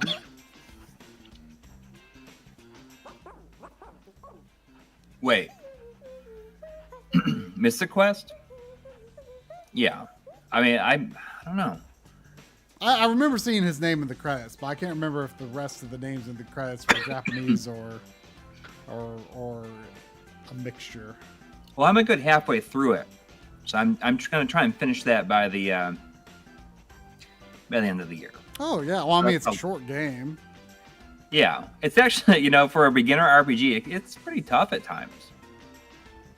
Yeah, I mean, it's not as beginner RPG. It's not as much of a total breeze as you might think in some ways. There was $4.99 from Madonna Sheehy saying, "Do you have any favorite video game related memories from Christmas vacation? Thanks for the stream, and still no Nelly sighting though." I mean, there was really early Christmas memory videos on the channel. I'm not sure if you've seen those. Oh yeah, you can see a very young Try being confused how to play Rescue Rangers. Yeah, those are like real early, maybe like the 4th and 5th videos on the channel. Yeah, I mean you've kind of credited that as like sort of like establishing like the B-roll style to some extent. Yes. Yeah.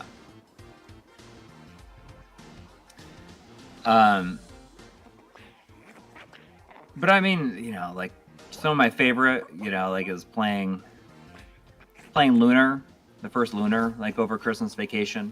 I got that on Christmas morning, and just I liked it so much that I would only play it at night so that I could make it last as long as possible.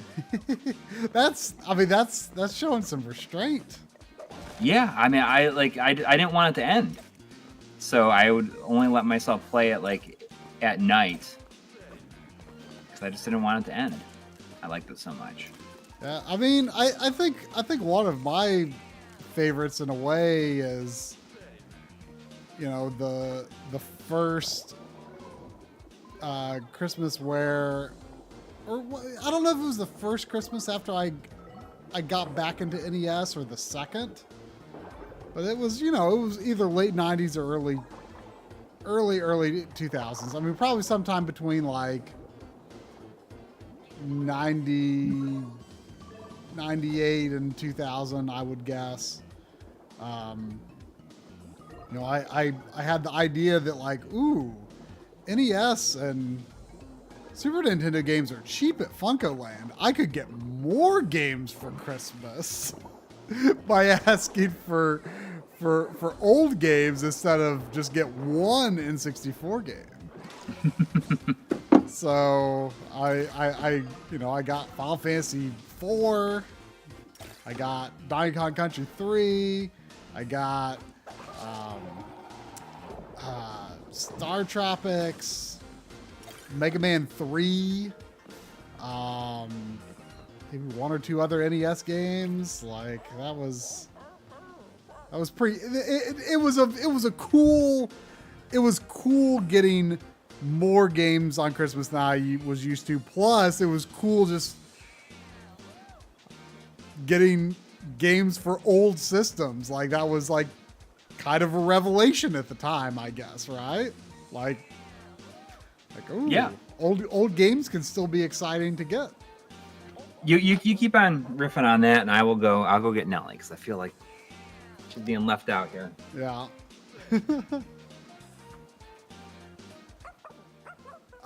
Other gaming related Christmas vacation memories. I played like some new Super Mario Brothers Wii with my cousin and their son.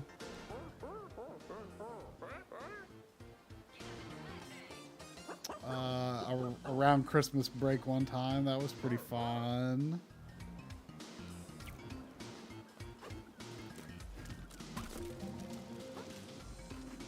In a lot of ways, I associate Thanksgiving more with great gaming memories, I think, just because like November was often when, it still is when the big games of the year come out.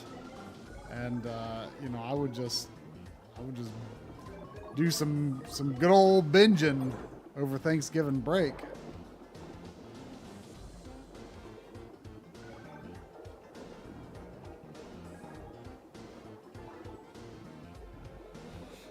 I missed something over here.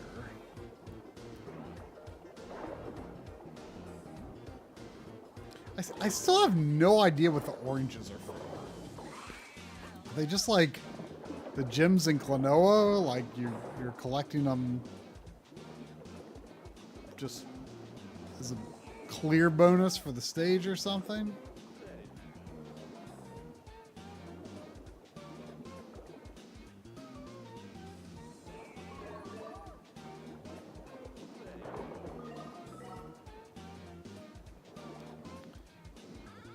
I'm trying to think. I know I got Super Monkey Ball the first Christmas that the GameCube was out. I can't remember if I got another game that Christmas or if it was just Super Monkey Ball.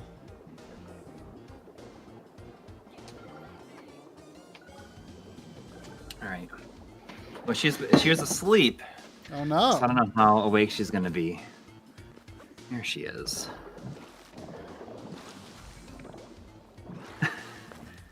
She's like, why did you have to wake me up to do this?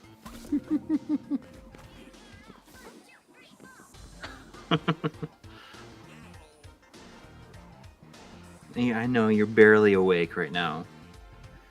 You're barely awake.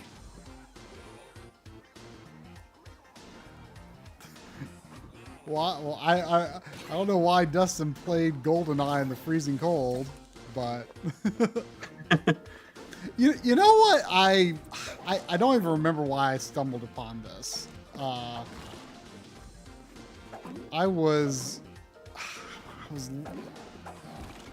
ended up, I don't know, I ended up on some page on Wikipedia that reminded me that the GoldenEye remake has a version for Nintendo DS. And I didn't look up what it looks like, but like I just feel like that's something that, like, who would even remember that something like that exists? like it made me wonder, like, what would have, I mean, it would probably be not a lot of very interesting stuff, but like what about video that's like on like GBA and DS and PSP versions of or conversions of games that exist in a like completely different form on those handheld systems compared to their console versions? Because I can't even imagine what GoldenEye on the DS would even begin to be like. I know that my camera's off. I'm just trying to see if I could get my NDI to work with it. It doesn't look like it. Oh. I'm still getting that error message loading OBS about the NDI thing because I'm too lazy to figure out where. It's just in your plugins folder. Yeah, I just haven't bothered. I know. Like, I think, what did I say? I say it the other day where I was like, you know, you just got to realize, I've been thinking a lot about the time I spend. Like, at this point, like, your whole, like, clicking off on it has probably accumulated to be take more time than just deleting it would have. Well, yeah. Absolutely. But, yeah.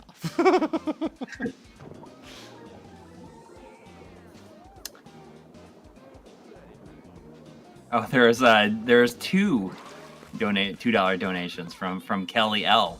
Oh. Saying a paw tip for the sweet baby and backup paw tip for the thumbnail, by the way. Thank you.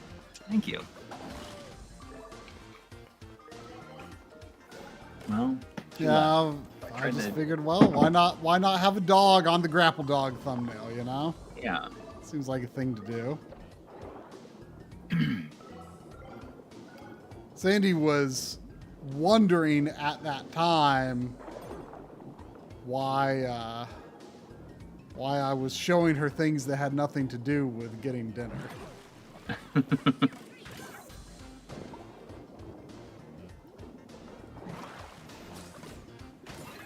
Because she was kind of asking about dinner for about an hour ahead of time.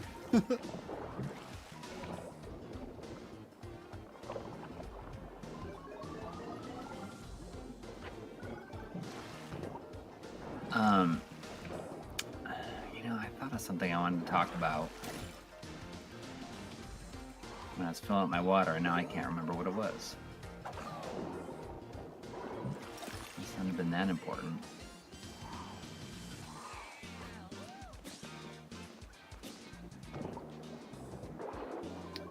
I did finish that Mr. Robot show last night.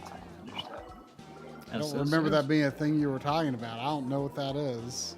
It's this. It was a TV series. It's like 4 seasons, and it was pretty good. It's pretty good. I mean, is it new? It finished in 2019. It was like on 20, like it was on from like 2015 to 2019. I mean, the name Mr. Robot sounds, I don't know if it's either just really generic sounding or sounds like something from a long time ago. Well, I mean, it's supposed to be both. But yeah, I mean, SNK nostalgia like kind of nails it. It's Fight Club with computers. Oh.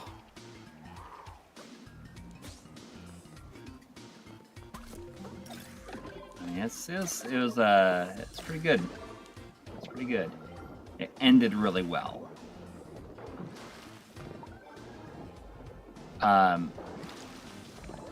Dustin's asking if we've discussed the Weird Al movie, and no, I still have not seen it yet. Wait, Is Weird Al movie? Like a movie about Weird Al or a movie with Weird Al? No, it's a movie about. Oh, okay. It's a biography. It's wacky, I guess. I used to love UHF, but I have not seen it in so long. I have no idea if it holds up.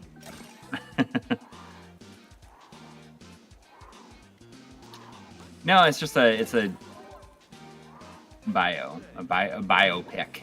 Who plays him? Daniel Radcliffe. Really? Yeah. That's it. That's that's quite interesting. Yeah, right.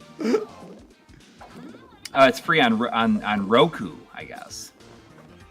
I don't know if that was supposed to be, if it was on Peacock or what. Dustin and I have this running joke because I thought would be the most hilarious thing if the NBC streaming app is Peacock, right? Right. I just think it'd be really funny if it was spelled Peacawk. Like I thought it'd be funny if that's like it was actually called Peacock. So I always like laugh about that. But it's gonna be spelled Peacawk. I feel like they're like missing out by not calling it that. If you say so. It's just one of those things that I think is funny, and it's probably not that funny, but it's very funny to me. I mean, that's like one of those things that my favorite thing to joke about. I don't know if I've ever like talked about this on a stream or not, but you ever like when you're on the verge of falling asleep, do you ever like have like a weird jumble of words that sometimes like pop in your head that like make no sense? Like weird, just like weird thoughts of things. Well, I mean, yes, I do. Like when you're like just about to fall asleep, like, right? What often happens for me is like I'll like envision like a really strange animal that just like weird. That like couldn't even be something that exists. Like, but like when that happens, like it helps me fall asleep because like it's like anything that like distances me further and further from reality is like good for falling asleep in my opinion, right? Yeah. So like I kind of embrace it. I'm like, ooh, let me think more about like this like strange animal that could not exist, you know? Yeah. Well, mine is just like words, you know, as Kurt Mack says in the chat, saying it's like your brain is already off, but the train is still going. Yeah. So, you know, like for me, it's like a jumble of words usually that make like no sense being together. But it happened like 2 months ago, probably, and I immediately like sat up and typed it into my phone so I wouldn't forget it. Because, and it remains like one of the funniest things like I can think of. And I love to bring it up because it makes no sense. But so the word jumble of words that I heard in my mind, like before I fell asleep, was a bucket of Franks. A bucket of Franks, like I don't know are if it's like people named Frank or if it's like a bucket of hot dogs. But I immediately had to like write it down. A bucket of Franks.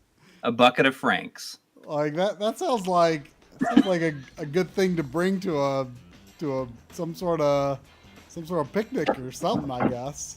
Yeah, I feel like I could do that. Bring like, a bucket. I got a bucket of Franks. You can make the bucket of Franks happen. Yeah. But I mean, it's it makes no sense. But it's just like I don't know where it came from. A bucket of Franks Red Hot. A bucket of Franks. You could put a bucket of Franks in a. You could turn a bucket of Frank's Red Hot into a bucket of Frank's in Frank's Red Hot.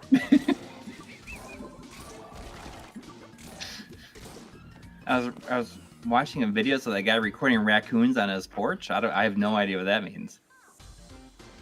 a bucket of delicious chicken. Chicken Franks. Or maybe filled with some fresh meat.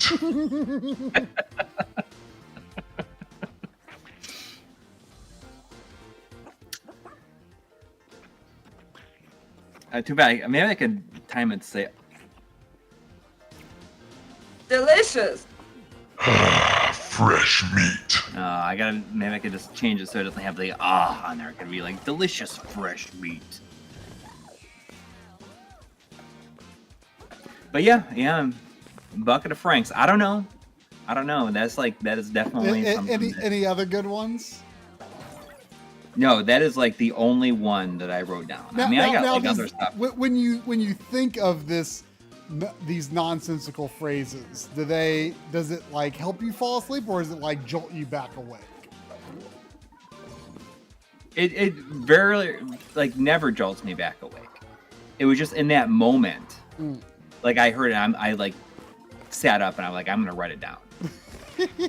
But you know what? I mean, you have that too, don't you? Where like you're almost asleep, and then all of a sudden there's like a, you know? Yeah, like well, there's as you're just about to fall asleep. Well, you hear like sometimes it's like a sound. Sometimes you'll hear like a crash or something like that, and that's like your brain is like making that crash sound. I do have that sometimes, but that's usually like not when I'm like a falling loud asleep. bang or something like that. It's more like I'm like starting to wake up and I like have to pause for a moment to think about whether it's real or not. Well, I had that the other day because I heard something that so Sandy sleeps in the laundry room behind a baby gate.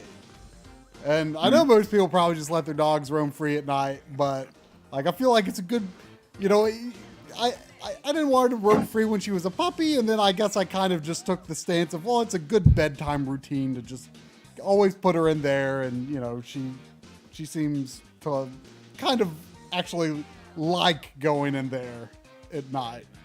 And it's times like this that I'm reminded of why I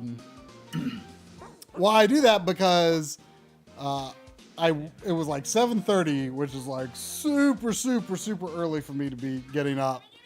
And I was like starting to stir a bit, and I could hear something that sounded like pawing at her baby gate. And I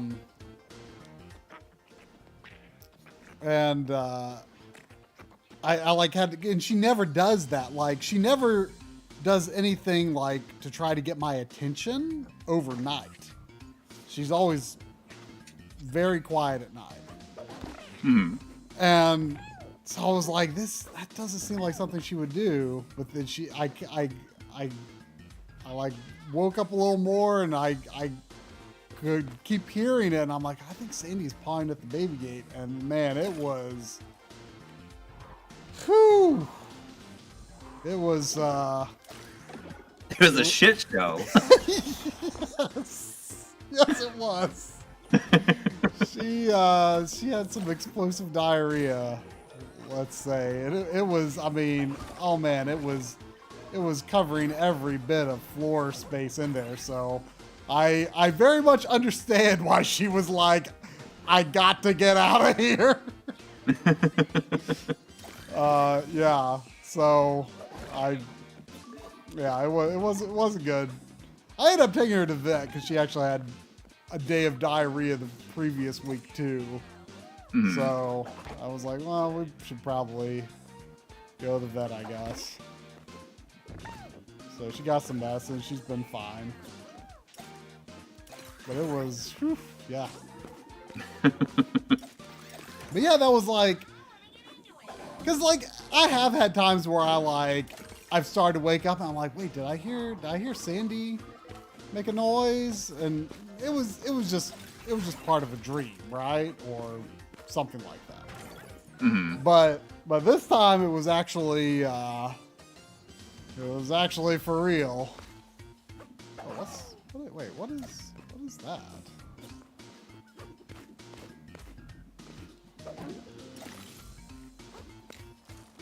What is that?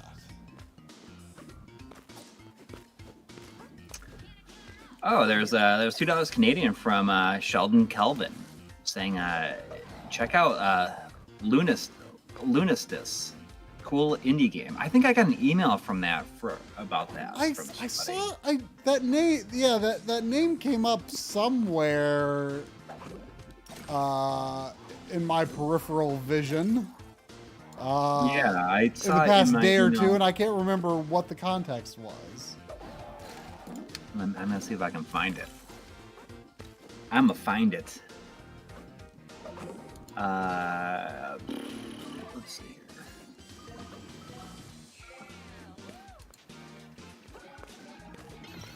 Whoa, what is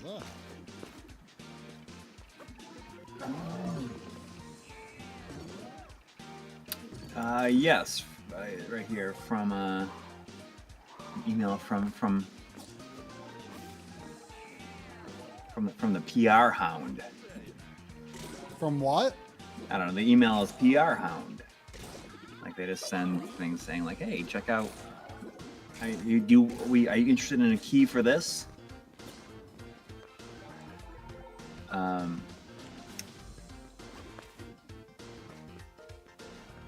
Wow, it looks pretty cool. It looks almost like PS1-esque. It looks like a PS1, like Mario 64 kind of. Really? Maybe. It's a good old 3D platformer with a true banger soundtrack. Oh. See, it says Lunisys is a 3D platformer created with a simple and fun gameplay in mind, inspired by the PlayStation and Sega Saturn era. It's on the Switch and on the PC. It looks pretty cool. I do like me some 3D platformers. Oh, maybe we can. It's only $5. Nice.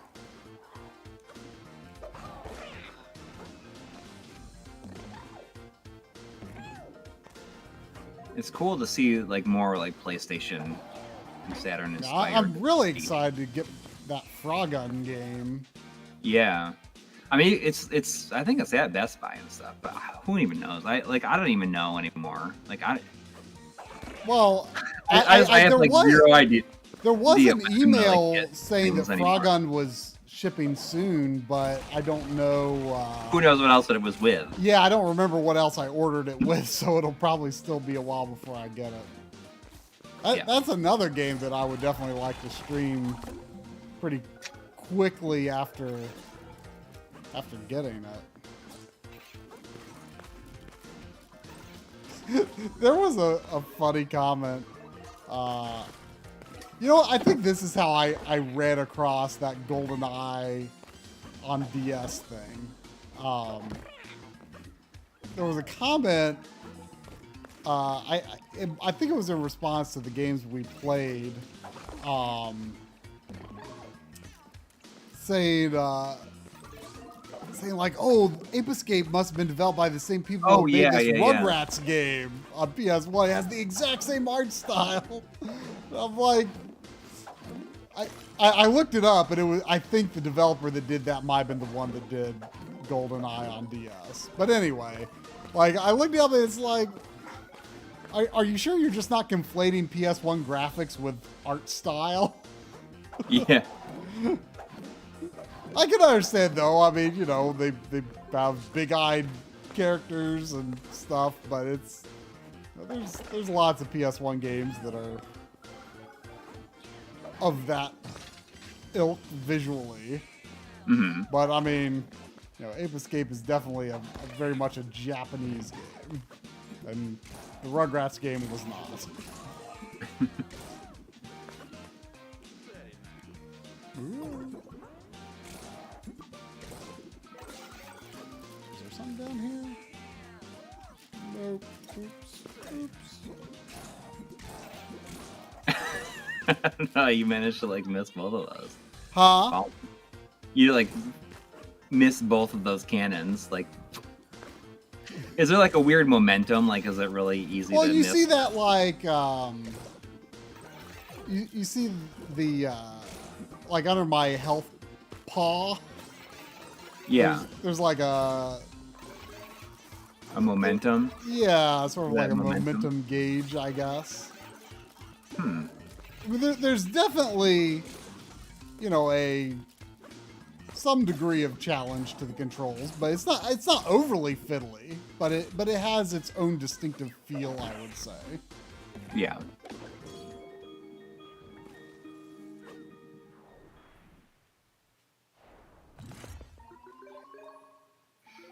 There's $5 from Owlero. Alaro. Thank you. Saying in RGB 104, Coury mentioned a future episode regarding screen geometry in the RGB 300 series. Did I somehow miss that episode? Is it still in the works? You know, it's actually that used to be such a running joke, and it's actually been a good while since we got that question.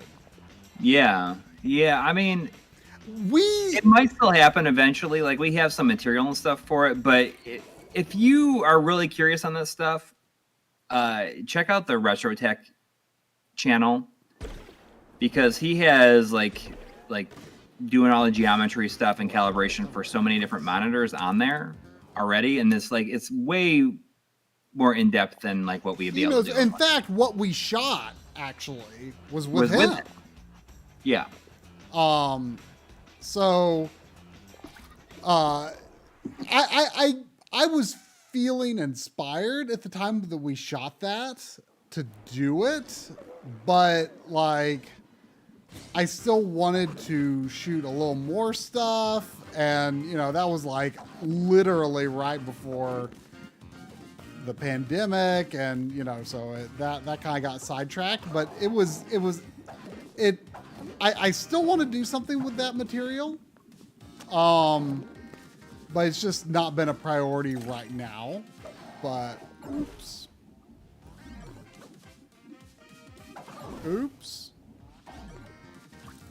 Let's restart this line. But yeah, you know, it's been actually a good while since that has come up. But yeah, it used to be the big running joke was that the geometry episode never happened. So Yeah, but we will, you don't need us to tell you about that necessarily, other than, the angle that we always take with it is going to be, I'm never going to really present something in a, like, you could do this way if it really was complicated, because if it's something I don't want to do, then I'm not really going to suggest that, oh, you should do this too.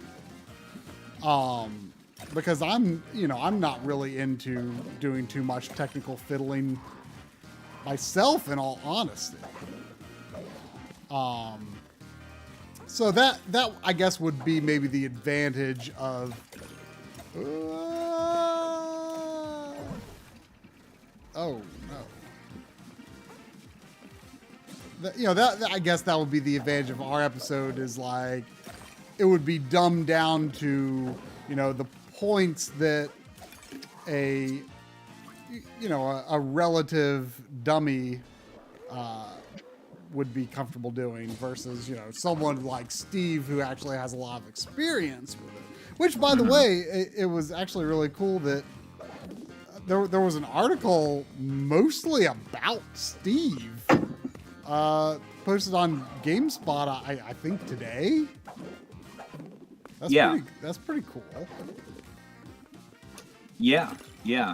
It's funny because you sent me that link and I had seen it on his Facebook. Well, just like it popped up when I opened up my web browser, just like as a recommended thing, and I'm like, the article was like, the people keeping CRTs alive. I'm like, oh, I wonder if Steve's in this, and he was. Like mainly him.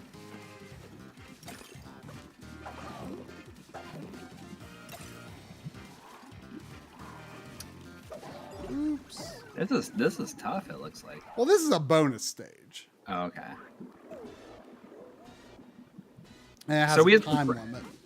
We had some friends over last night. Like everyone in our Discord was like making fun of me because I have my Discord account like linked to my Oh yeah. Xbox. Everyone was like, Coury, why are you playing Just Dance 2022? And you were playing it all weekend.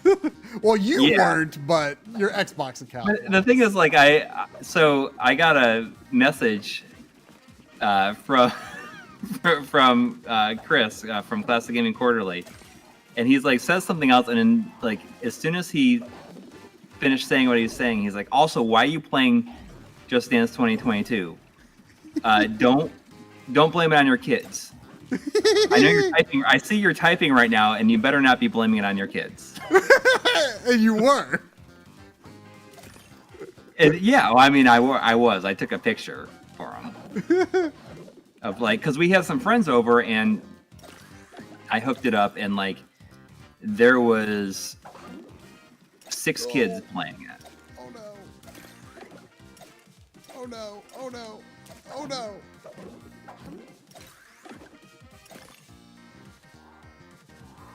Almost. Only got 10 seconds left. I have no idea where the goal is. Hope it's near. Oh no! You fall all the way back down. I ground pound it like the exact right position to hit absolutely nothing. Oh, jeez. Yeah, it's funny. I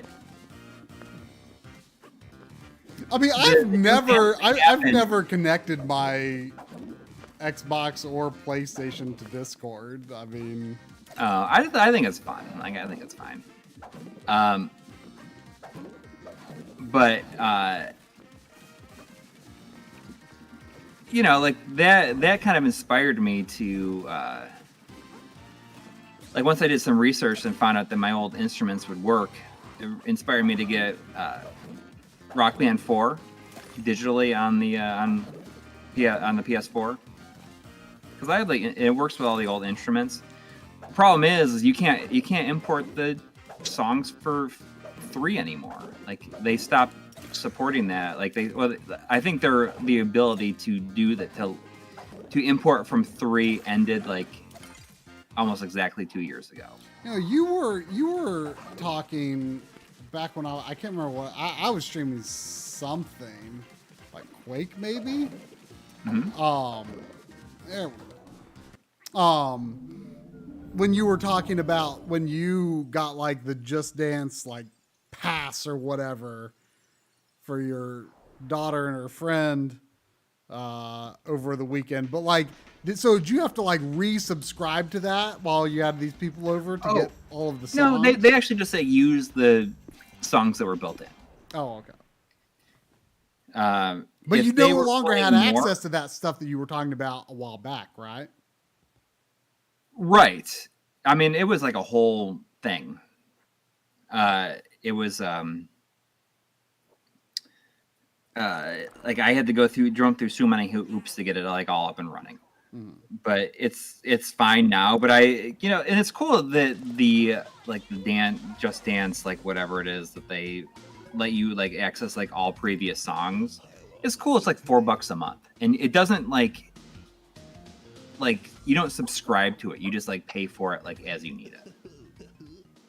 And like if we had like some like time to plan, like if these same people come over again, like I will buy that for a month for $4 so that I can play a bunch of songs for the night. So was it just the kids playing it? Yeah. I mean, there's no room for like anybody else. But getting Rock Band 4, like I'm so annoyed that I couldn't like import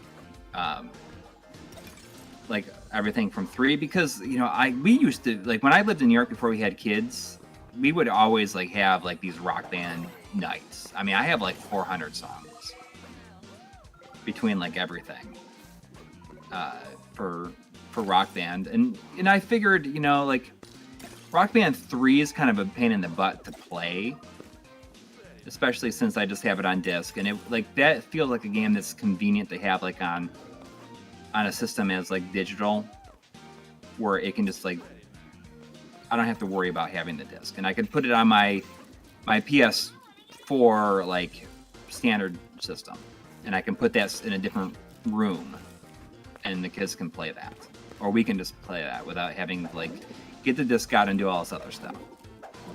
But I'm really bummed that I missed that the period to end or to import 3. Like that's like 80 some songs that I like lose out on. Unless anybody else has any other suggestions, like there's no way to import songs from 3 anymore, is there?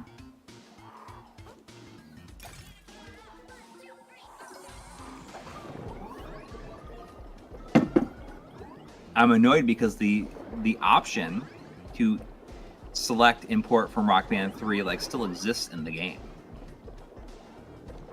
It just like not allowed to anymore. It just like leads nowhere. It's kind of crazy. Yeah, I'm surprised they don't just like remove that at this point. And a lot of that stuff I don't think ever got re-released. Like it's not available as DLC. Oh, I'm sure that the licensing is like insane right now, or has always been. Well, you're talking about importing from Rock Band into Just Dance? No. I said I got Rock Band 4. Okay, because I was gonna say, aren't they completely different companies? Yes. Yeah. I mean, they're not connected at all. I just like having that like the Just Dance experience for everybody. I'm like, oh, like I could justify like spending $40 on Rock Band 4 because I have so much DLC, and it's a pain in the butt to play Rock Band 3. I think at this point, like if I want everyone to like, if I want to set it up so that like my kids could play it or I could play it with them, I'd rather just have it digitally. And I have so much DLC for it that I might as well just have the main game digitally anyways. It's like 400 songs digital. In a lot of ways, I'm surprised that, I mean, Rock Band just seems so popular for a long time. And then all of a sudden it was just like dead. And that always surprised me. I mean, well, it's funny because I was, like I used to always say that these guitars and stuff were like you could find just like a million of them. They were just like littering like every Goodwill. And now I just heard of like so much of these like the Rock Band 4 version of a lot of the instruments are super expensive. Like I've heard of like certain peripherals for Rock Band being like $1,200 on eBay. What? I don't know what it is, but it's like maybe it's a thing to like make it so it works with a real guitar or something. I don't know. But I heard about like there's one accessory that's like $1,200. That's hilarious. Like it didn't do that great. But I think they still come out with songs like every week. Huh. Or the Rock Band 3 to 4 adapter. But what's like Or that's really, an adapter Rock Band for what? isn't the thing that I was really thinking of. Like Guitar Hero was like, was really a huge deal for a while, I feel. Oh, okay. So But then that whole genre just like died off, except for apparently Just Dance. Yeah. I mean, I guess. I mean, it's like they're still coming out with it. So the Rock Band 3 to 4 adapter is expensive. So I assume that's the adapter for the Xbox One, because if you have the PS3 version, like all your stuff like works natively on the PS4 and 5. So which version? Which version did you get? I originally got it on PS3. I got Rock Band 2 on PS3, so I got this on PS4, so I could carry over all my DLC and stuff. So I didn't need to worry about any of that stuff, like the expensive equipment.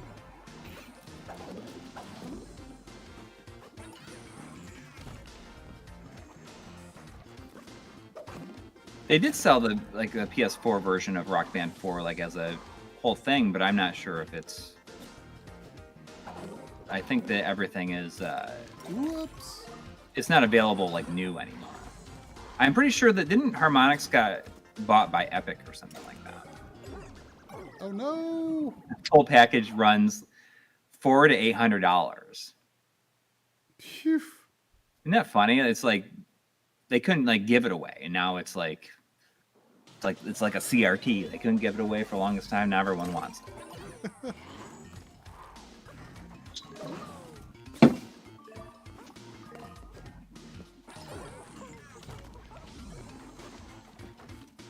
But like it was cool. Like I got like it's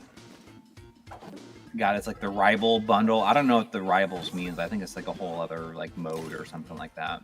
It's like DLC, like songs. I mean, like I don't know. Like so even though I'm missing out on the Rock Band 3 import, I still have like 400 and something songs. The Xbox One Rock Band Rivals with the 4 with the expansion pack, the last full kit ever made is around $800 to $1,000. Do you think there's like streamers, like popular streamers out there that like primarily play Rock Band? Yes, I'm sure there are. I don't know how that works with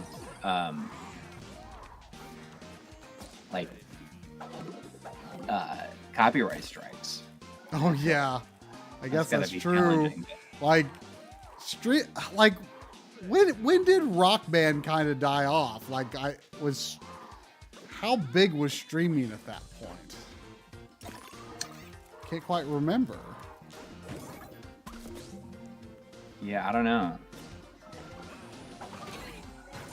But so Rock Band 4 does not support the Rock Band, does not support the keyboard. The 4 doesn't have keyboard stuff in it. But as far as I know, I'm sure Henry Clark can tell me like if this is true or not. The keyboard for 3 like is also expensive, and I'm kind of annoyed because I have the keyboard for 3, and if you remember, like I needed like a MIDI keyboard, and like the keyboard for 3 like actually has a MIDI input on it. Interesting. You can like use that as a MIDI keyboard if you wanted to. But I think that it is expensive now. But you have it, you say? Yeah.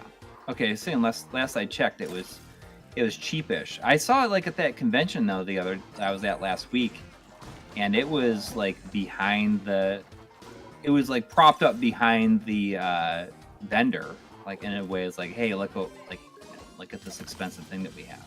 Well, possibly also just because it's big. Yeah. Okay, so they're like $35. I mean, the challenge is just like only supported in 3.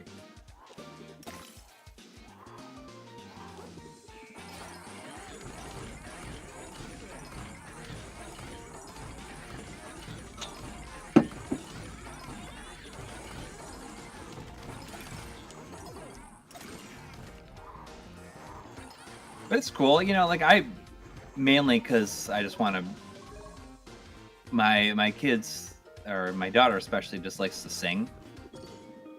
So like that's really the main interest for me.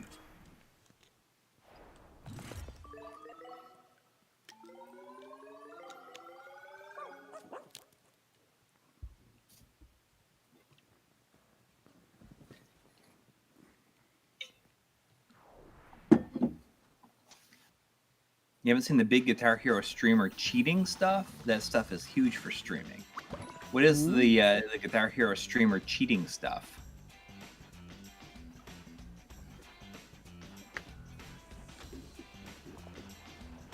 Yeah, I don't. What are your thoughts on those games so far? It's pretty fun. Oh, there's $5 from Legendary K4 that I missed 12 minutes ago. I hope you're still here. I'm really, really sorry.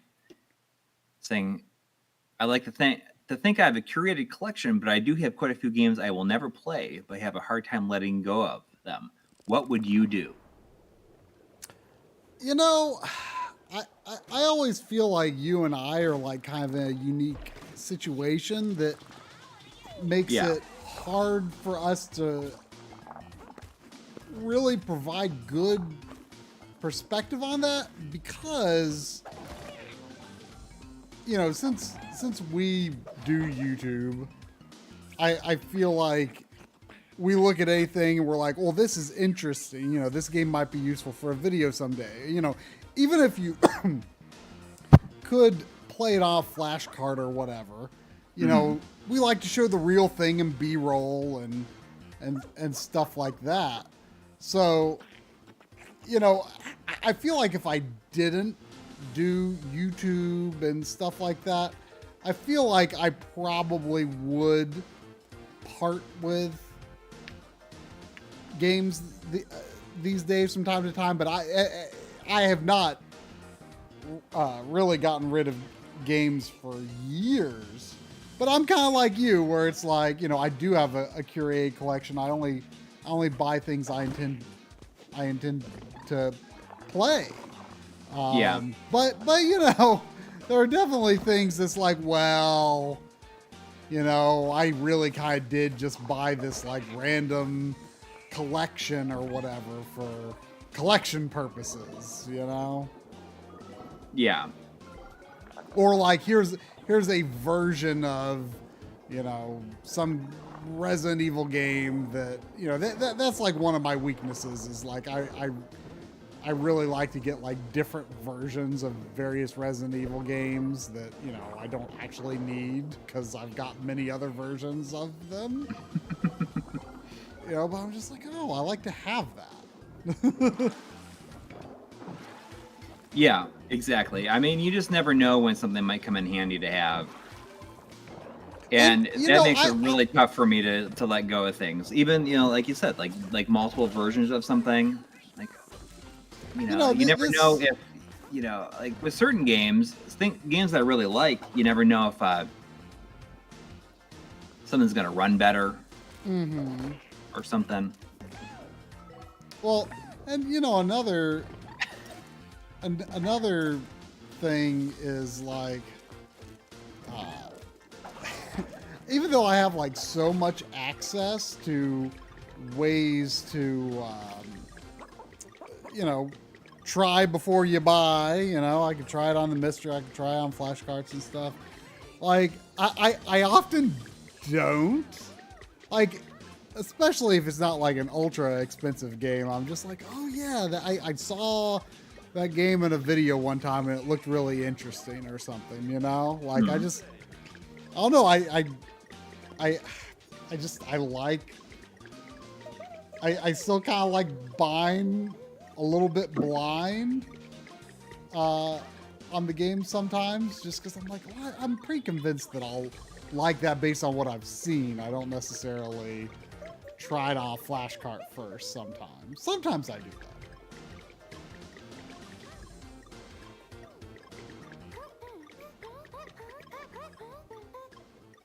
Yeah. Yeah, I mean that's the challenge. But I mean, so what do we think Legendary K4 should do? We just say like, I mean, you know, I will can I go play say, 'em? I mean, I mean, both if you of have no us, sentimental value to them, like you know, eventually I would, but I just, you know, just kind of sit on them for a few. but yeah, I mean, the thing is, like, both of us have made mistakes in terms of games we've sold that we've regretted. Yeah. And we've ended up rebuying games because it's like, you know what? Actually, that game was really interesting, or like now I think I like understand that game better. Like I appreciate. That's something that happens a lot with me, especially. Like, I think that there's a lot of games that I tried out, especially like during 32, like on PS1 and PS2, that I feel like I just didn't understand them at the time. And now I feel as though, like, going back to them, it just makes it more like I just feel as though I can play them better now. Or And like a understand big thing for me is like I really like simple RPGs these days, and you know there was a time where I might have like looked at a simpler RPG and been like, oh, that's basic. There's nothing really interesting going on. And nowadays I'm like, man, I just love it, just plain old RPG, you know? Yeah.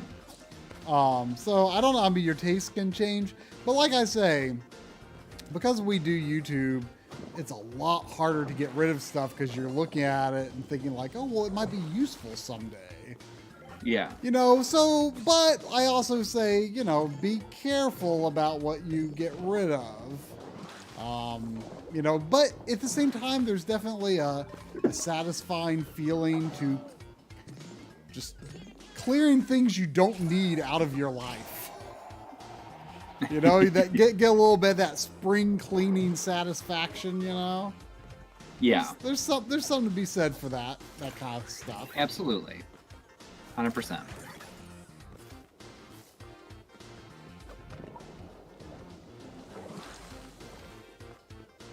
So yeah, I mean, I think that's a good approach. It's a tricky balance.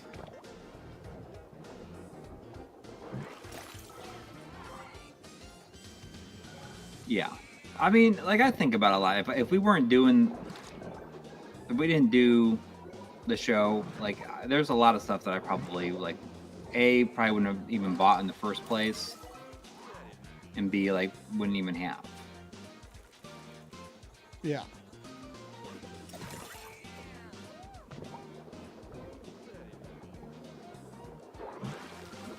You know, like I probably at this point, like if there's certain, like if I was not doing any of this stuff, and like I was to like lose a lot of this stuff, like there's no way I would try to like rebuy it or anything. I would probably just go with Mister and like only maintain the stuff that I have has like real sentimental value to me. Mm-hmm. Yeah, even I might would end up similar. I mean, especially, you know, at the point we're at with the cost of old games, I definitely can sympathize with wanting to just not worry about physical media, you know? Yeah. I mean, it still matters to me because I you know, I've been buying games for old systems for so long that I've got such a strong foothold, you know, in having a collection. But if you were starting from nothing at this point, I mean, I would not necessarily encourage anyone to be like, oh yeah, start a Super Nintendo collection. Unless you just wanted it to be something really, unless you really just wanted it to be small. You're just like, oh, well, I just like want like the absolute essential, like first party Nintendo stuff. Well, okay, sure, why not? But like, if you like really wanted to make a Super Nintendo collection at this point, it's like, I don't know if you really need to. Yeah. Yeah, I mean, that would be for anybody who's like hasn't done like anything with old games. Like, I can't even imagine. Like, I would just say, like, don't even bother. Like right now. Just, here's options. Yeah. But at the same time, you know, I always like to say that I feel like it's I think easier to commit to a game when, you know, there's a limiting factor like ownership versus picking from a list, right?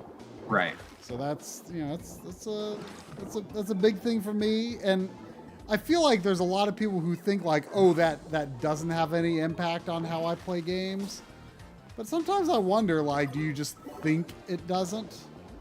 Like, how do you know for sure that there aren't games that you actually would have really taken to if, you know, you were like, you know, like, oh, well, I bought this, it's not clicking with me right away, you know, so, but I'm still going to keep playing it because I spent money on it. And then eventually you're like, oh, this is amazing, right? Mm-hmm. You know, it can happen. I gotta run out. I had so much water tonight. So I'll be right back. Huh? I said I've had too much water tonight. I haven't been drinking a lot of water since eating that funnel cake. Just because my stomach feels like, ugh. I don't need too much else sitting on top.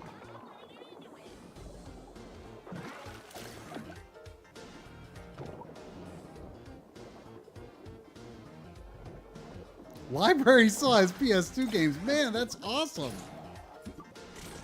That's super cool. I wonder how often they're checked out or stolen.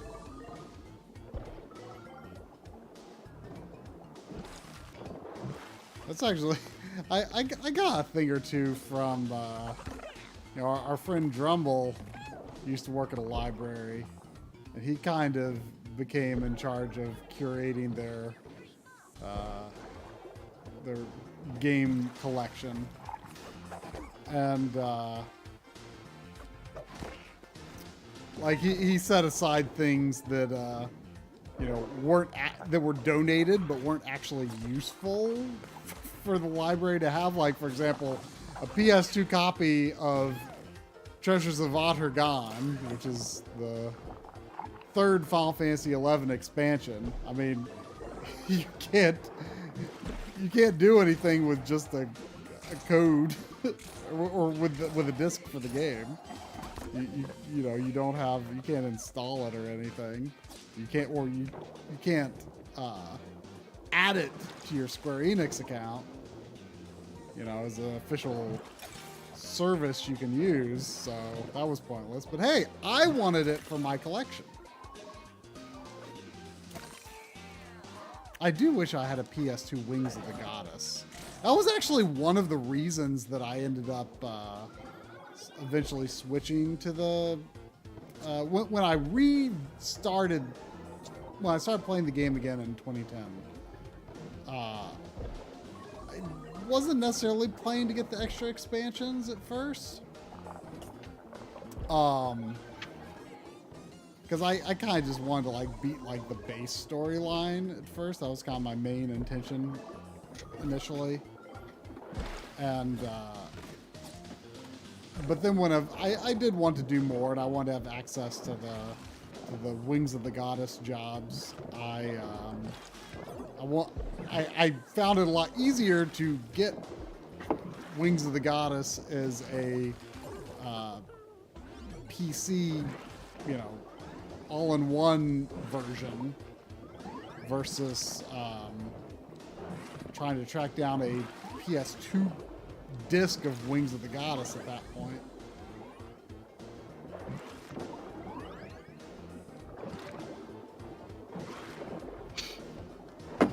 Where does your mind go when you see like just random floating bubbles like this in a video game?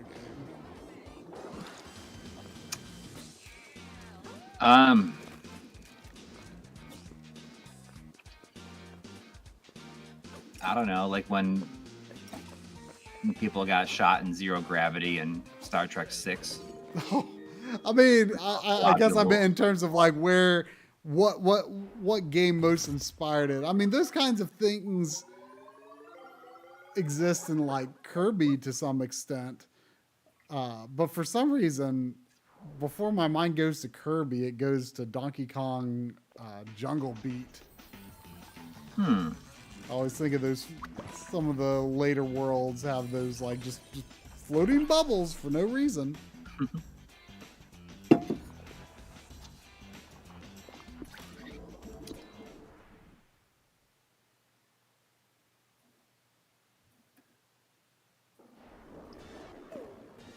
I don't think the dog can go any faster. Huh? Someone's asking, can the dog go faster?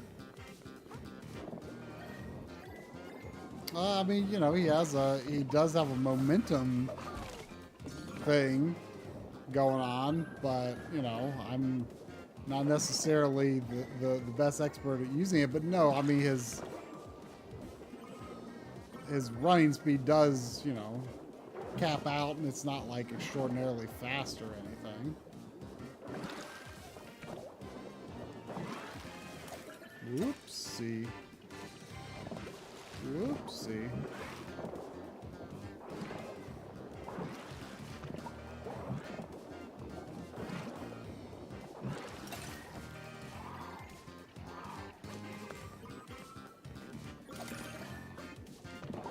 I mean, would you say the controls are challenging in this, like in a good way or a bad way? I mean, they are a little challenging, but not overly so. So I guess I would say in a good way.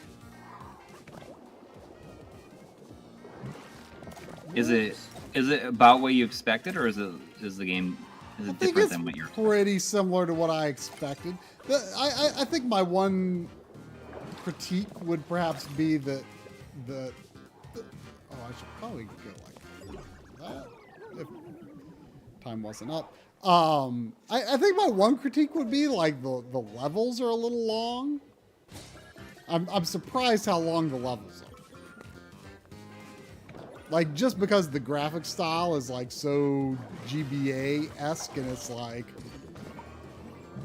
color scheme and sort of the outline style.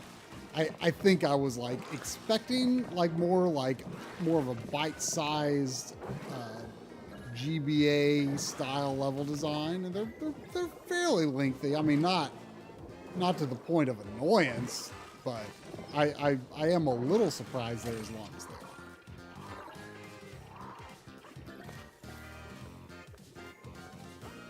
are. Every once in a while, you might see it on the stream. Like there's like a hitch.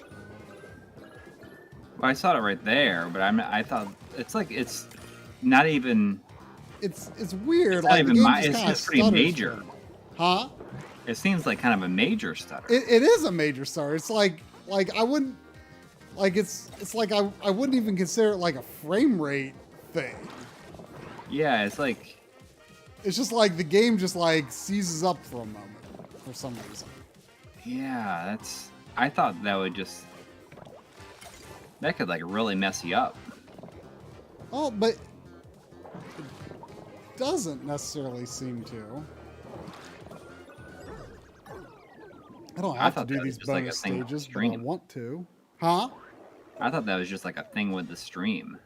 No, yeah, the game definitely has those occasional just sort of. Ugh, you almost had it there. I don't know. It weirdly doesn't bother me that much though, because it's not like it's constant. Like if it was like a constant judder, that would definitely be annoying. But Yeah. it just kind of freezes for reasons unbeknownst to me. Yeah. So I take it you're not getting that new Pokemon game that's coming out this week. I mean, I do want to get it, even though I haven't played Arceus yet. But I do want to get it just because I think it looks pretty cool. I don't know very much about it at all. I mean, I don't know. I was thinking about maybe throwing it on the old Christmas list. Hmm. I was just thinking about, like, I wonder if my kids would like it, because they're kind of like having a resurgence and interest in Pokemon. Mm-hmm. Mainly like Pokemon cards. Apparently, Shoot, like the shoot, cards are like really popular. shoot.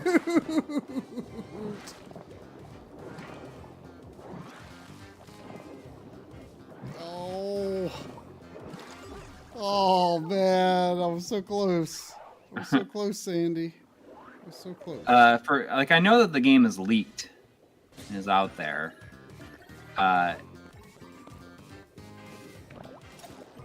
Is it like is this one to be like excited about, or is it? I mean, Being met with. The I same kind feel of like rigid that like Sword and Shield hardcore is? Pokemon fans, I don't think can be happy with anything again. So I'm just I just always assume that they're going to hate everything that comes out henceforth. Mm-hmm. And I'm like a super casual Pokemon fan, so I don't really care. Like I like enjoying them as just like a regular RPG, pretty much, you know. Yeah, I'm Like, just I don't- wondering, I'm- like, if I'm not. I just am not interested in getting ultra invested in it, you know. yeah,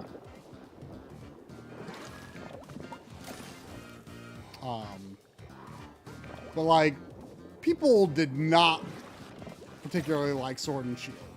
I Right. enjoyed it. Well, I think that- I have no clue if they are reinstating the full Pokedex again.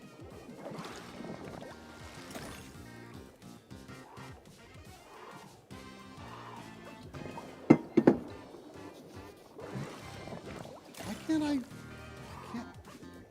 can't do this. I was doing that fine before, and I can't get it now. I think that basically every Nintendo published game like leaks early now. Like when you say it leaks, like, is it like available as like it's leaked as like the ROM is leaked and people play it on emulators or something? Yes. That's why, like, things, you always see things like, oh, you know, this is running on the Switch emulator, running better than it runs on the Switch, like, when the game hasn't even come out yet. Mm-hmm. I'm just drinking water, nothing special in it. Huh? Kaylee Gamer is wondering what I was drinking. Well, Just water.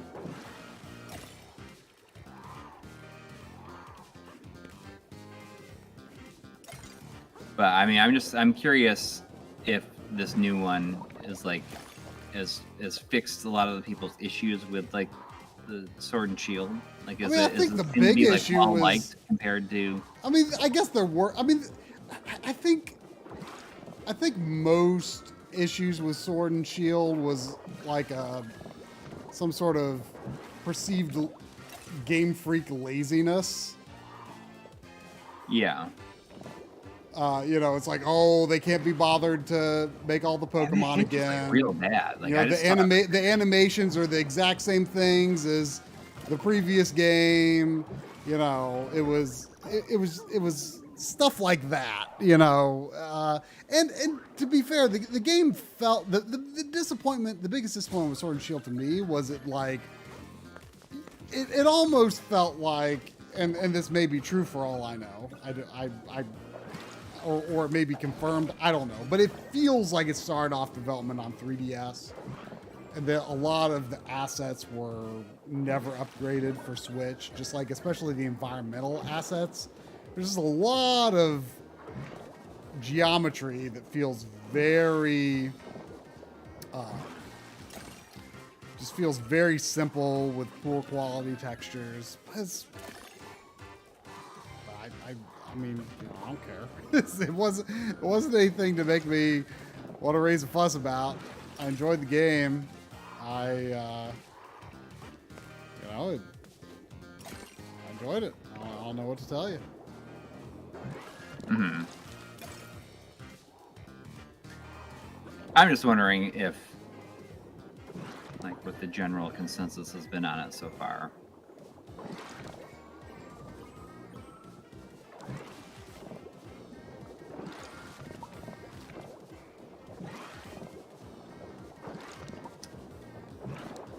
Can we do it this time? This is It's a challenge level, though, right? It's not like real. Yeah, no, but I want to do it. Oh no! Yes! Woo! I think I had less than a second left. I did it, Sandy. I did it. Yeah, you had 0.4 seconds left. Whew.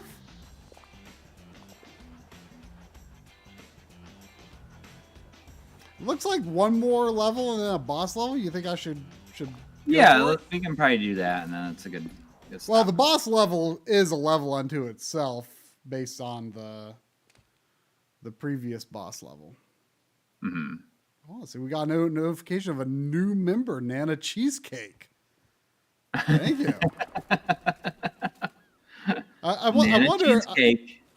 Like that makes me think of like banana cheesecake, like Nana. Yeah.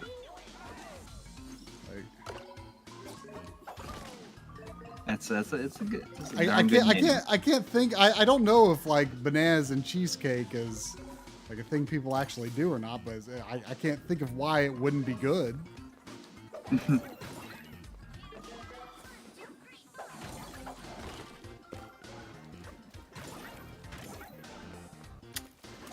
Oh, the stream is really stuttering. I don't know if that's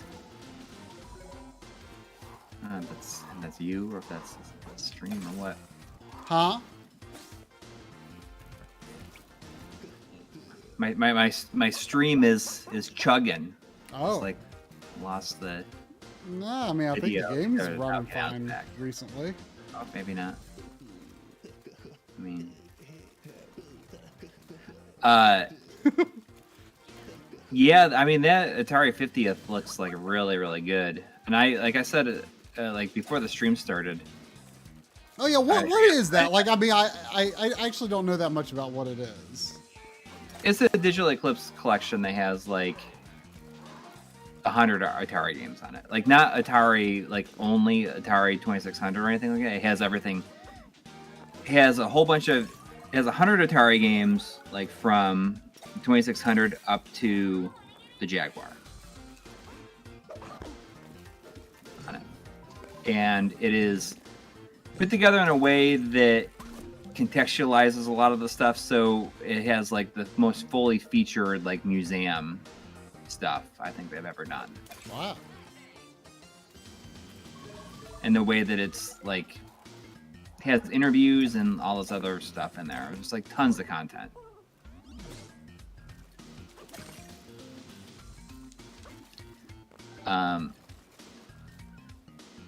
I was at Target like last weekend, and there was like one of the end caps had like a bunch of games in it, and there was 2 copies of the Switch version just like in there. Like it didn't come out until Friday, so someone messed up and like put them in there, and I almost bought it. I was like, you know, I was so confused because when you said you said I was at Target. Yes. For some reason, it sounded to me like you said I was at Atari. I'm like, you were. Oh, no. You were definitely not at Atari recently. No.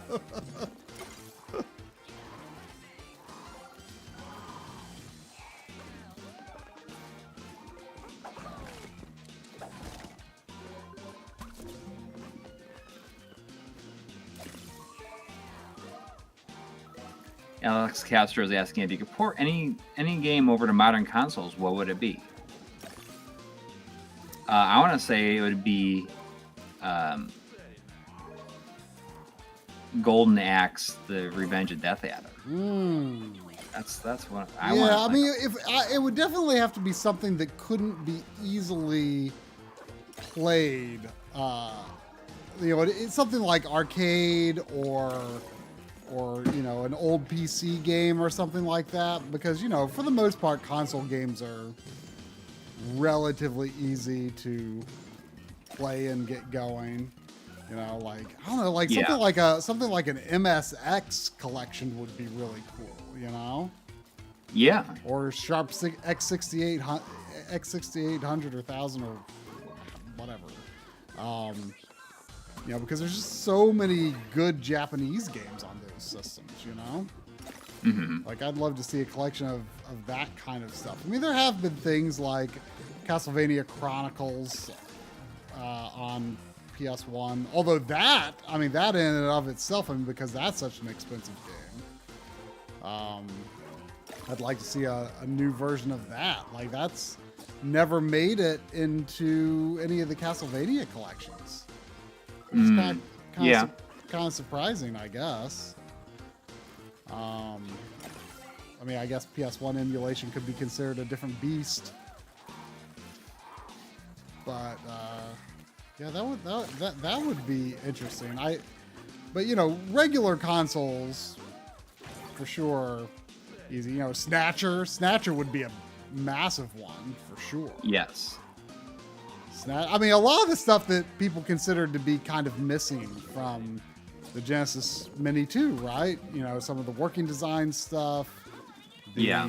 I'd like to see a lot of new versions of the working designs games with, reworked translations, unworked translations, if you would. But then it may as well just be someone else doing it.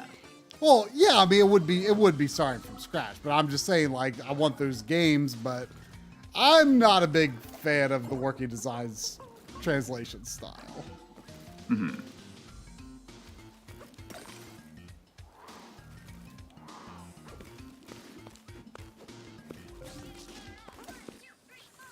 But I am a big fan of, the style of game that they brought over, for sure. Yeah. I don't know. You grew up with it. Yeah.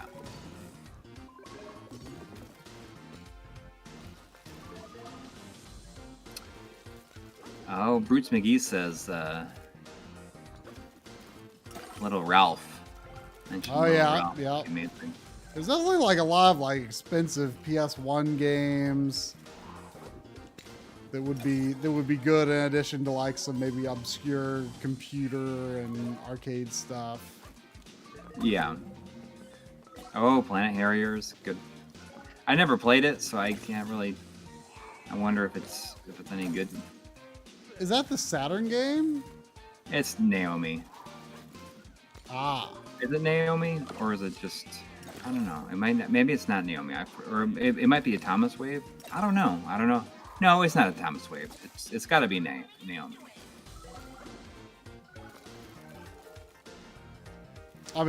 That should be something you should be able to play on your Dreamcast, right?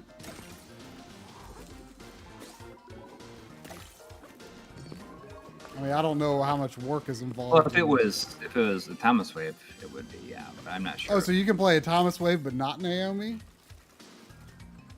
I don't know. Maybe it's not Naomi. I don't know. Like, I feel like it is Naomi, but I'm sure someone is already typing it in.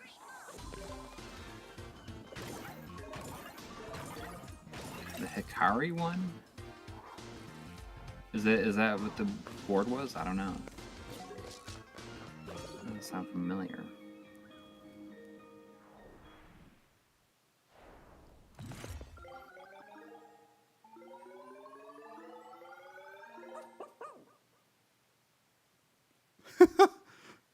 Say what you Oh, will about working the Hikari designs. board. We also Yes. remember the farting fairy in Vey, and Japan doesn't even have a Wikipedia article for the game. Working designs made it notable, I guess. You know, I mean, you're Yeah, right. you know, I mean that's a good point. That is a very good point. Like clearly it made an impression. Okay, so the Hikaru board is a custom Naomi board. You know, I do often wonder, like, you know, how Wikipedia contributors determine the significance of a video game for being on Wikipedia at this point, because Well, anybody can do it. I know, just but depends on like, if they care people enough to do it. people can dispute like, oh, this is not significant enough to justify its own article. Yeah. And you know, I believe articles can be removed on grounds of being deemed But if not it's a video game that significant. released, then it's Huh? important. If it's something that like officially released, then I'm sure that there's Yeah, but like, what determines officially released in the age of, you know, like itch.io, right? well, yeah, but I mean, So I mean, I guess my point is like or in the age of, you know, $1 Switch games and stuff. Like what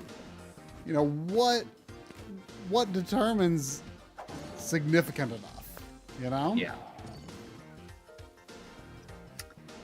So Ben Brody wants to know if this game is better or worse than Ape Escape 2.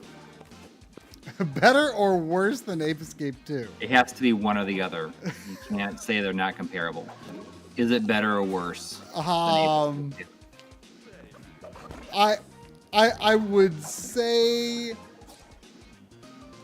I would say it's not as good as Ape Escape 2, because Ape Escape 2 is quite excellent. That said, Ape Escape 2 is it's very much more the same with the first game. It didn't do a lot of anything new and unique, you know, which three got pretty creative again. But I mean, the core gameplay is still just so good in those games. You know, but this is, I guess, more unique than Ape Escape 2, because there's no Grapple Dog. Is it better or worse than Ape Escape 2? I'm trying to put too many words in this. I mean, I already said it. I guess I would say the Ape Escape 2 is still the better game. Okay. There's your answer. But this is good. This is good. You got this boss. Got the boss. Well, I have to play through this. Like, the boss levels still have a level. Oh, okay.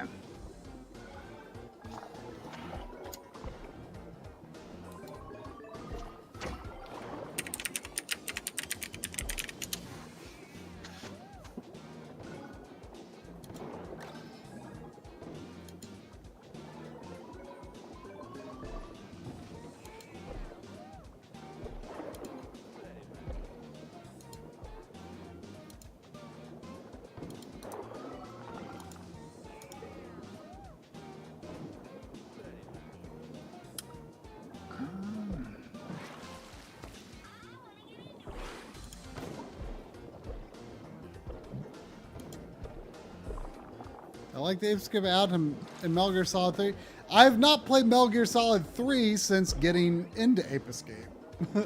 So I definitely remember there was like the hidden apes and stuff.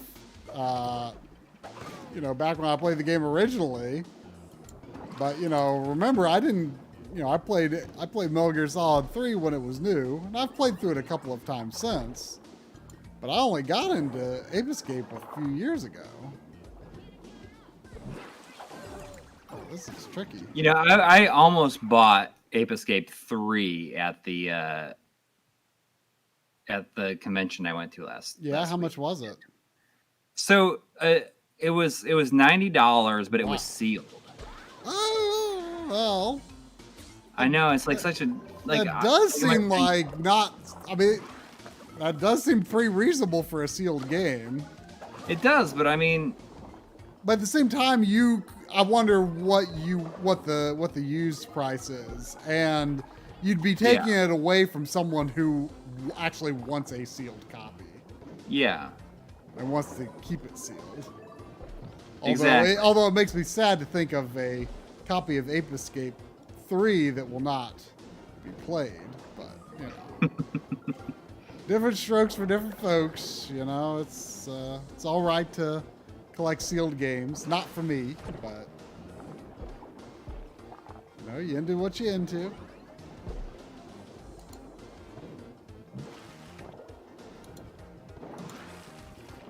Exactly. So, I mean, I was thinking about buying it, but I was like, I'm just gonna. But you got two at Retro World, right? Or was it last year at Retro World? I think I got two. Right. I don't think I got it at Retro World. I think I got it at the same convention, or maybe I did. Maybe I did get it at Retro World. Now that you say that. I feel like it was either this year or last year that you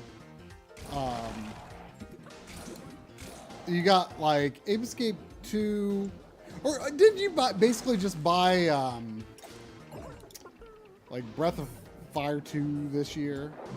Yes, that was the only thing I got this year. Yeah. I think it was last year you got like Ape Escape 2 and a Neo, or not Neo Geo, a 3DO controller.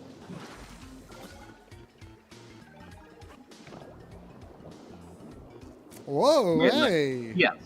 There's a $20 super chat from Ol EB Chill 2. Asking the hard questions. Is this better than Fuse? It is better than Fuse. Okay. But I don't think Fuse is bad. It's fine. It's fine. But it's better than Fuse. So it is better. Is Fuse okay? now it's got you thinking. Name a game that you own that is like actively worse than Fuse. A game I own that's actively worse than Fuse.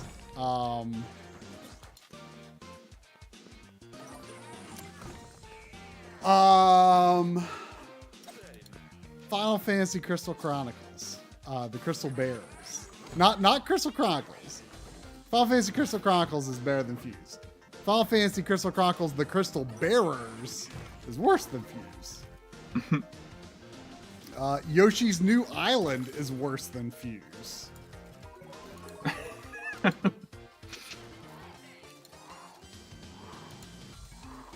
Yoshi's Story is worse than Fuse. I mean, most Yoshi games other than Yoshi's Island were pretty bad until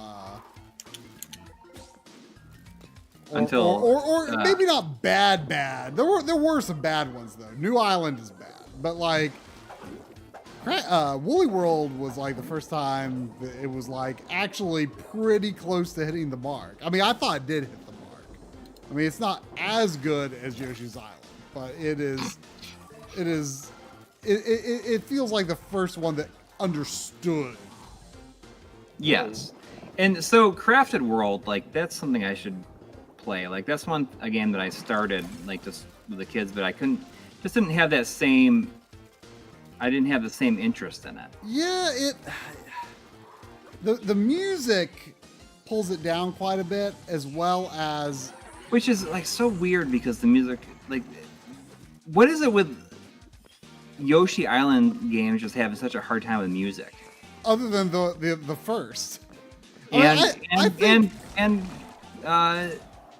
Woolly Woolly World's music's good. yeah, exactly. But like, it seems like that the music has always been the problem. Like, other It's than always the just music. like really sleepy. It's obnoxious all the time. It's either obnoxious or it's just like so boring you want to fall asleep.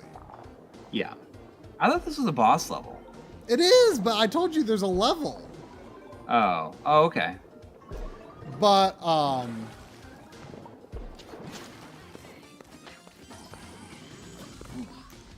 yeah, man, I tried what was it? I tried for I think it was for the Analog Pocket episode. I tried was it the Analog Pocket? I can't remember what it was for. I tried Topsy Turvy for some reason. I don't there was something. What was it? There was something that I tested, like an analog stick input for like playing a Topsy-Turvy ROM. I've never played a real Topsy-Turvy to my recollection. A friend does have it though. Okay, looks like we're going to boss now. But like it seemed pretty bad, even though I couldn't get the input to work. Oh, I think it was Mister. I think like Mister has like an analog stick thing that you can use with Topsy Turvy. Right. That robot's missing half his face.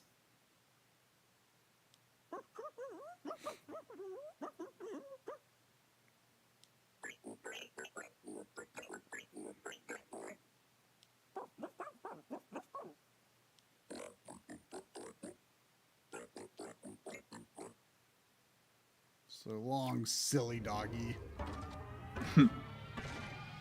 Dog.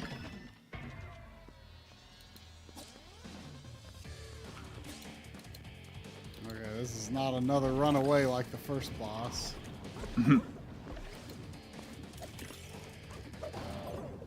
Oh, okay. Ground pounding the tank is not the answer. Oh, maybe ground pounding the robot that pops out of the tank is the answer. Oop.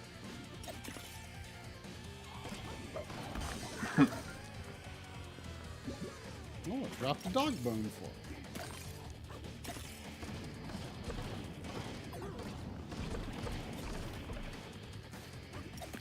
Oh, there's another. So if you were to die here, do you have to play the whole level again? I doubt it, because when you die, it sends you back to checkpoints in the level. Oh, okay. And I don't think there's limited lives. Oh, I just noticed that there is a boss. It's really smooth when the turret turns. Yeah. I mean, it's all polygons, right? You know, I think there actually are polygon elements, but I don't see any reason that would be polygon. Like, the boat is clearly polygon, but I have been wondering if there might actually be polygon elements in the game world itself. There might be. It could be polygon. Oh, can I get that dog bone? I could. Oh, there's another here. Oh. Took me to get those dog bones was all. It's like It all ended up being a wash. oh, you're like lost just as much.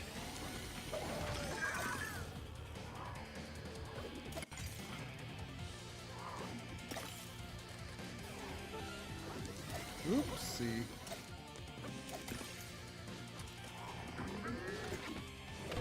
There you go. Was I totally missed the first boss. It was a T-Rex, and I had to run away from it. And every once in a while, there was a cannon I could use to like shoot myself back into it.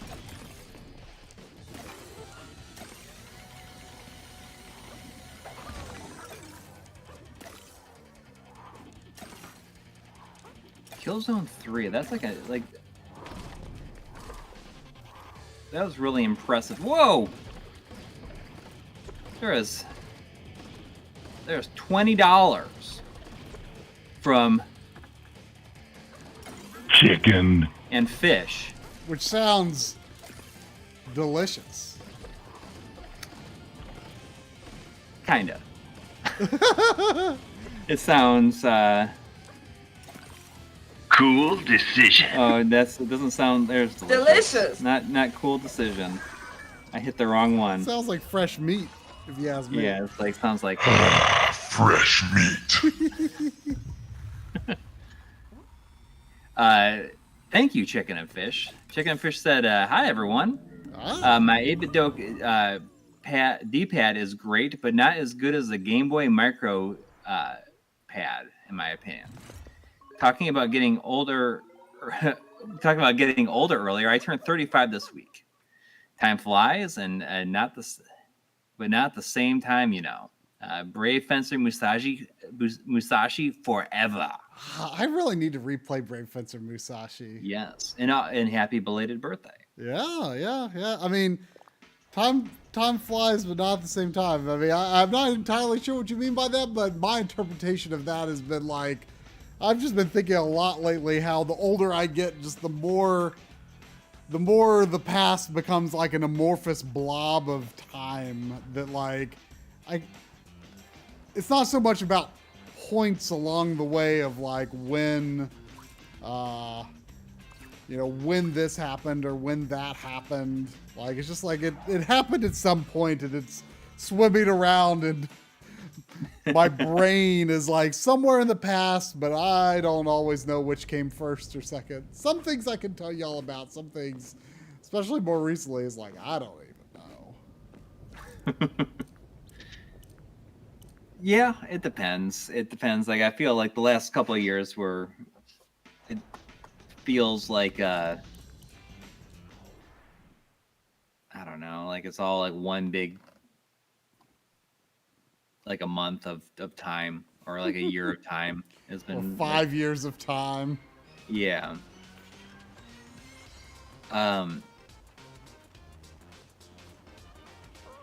Yeah, I mean, 35 doesn't feel like so long ago.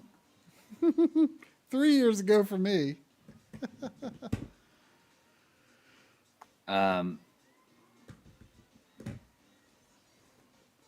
So you're like halfway through at this point. I guess they were showing 4 icons.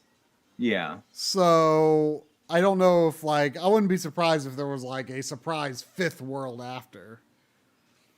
But like, the levels are a little on the long side. Like not.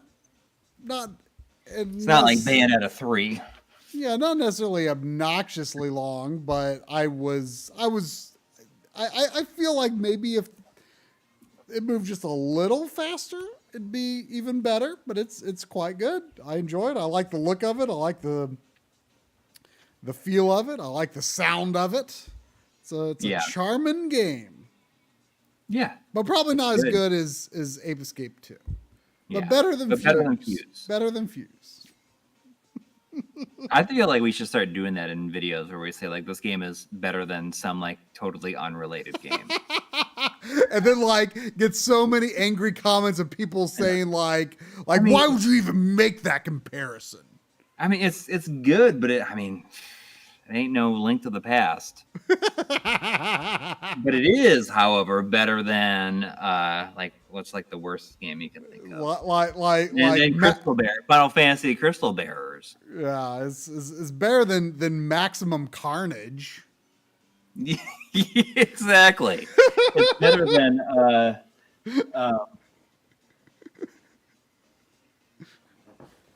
biker mice from Mars. But is it better than Oh, what's the game I'm trying to think of? The Genesis game with the guy with the face. Oh, is it better than it's good. I mean, at least it's better than Mandu's Fight Palace. Or it was better than Tongue of the Fat Man. Like that should be like, I feel like Tongue of the Fat Man should be like a thing. Yeah, we just like we make a comparison to it. We every time we gotta call it Mandu's Fight Palace / Slaughter Sport / Tongue of the Fat Man. Like list all 3 names every time. I mean, it's better than that, man. It's like it's not as good as Ape Escape 2, but it's better than Tongue of the Fat Man.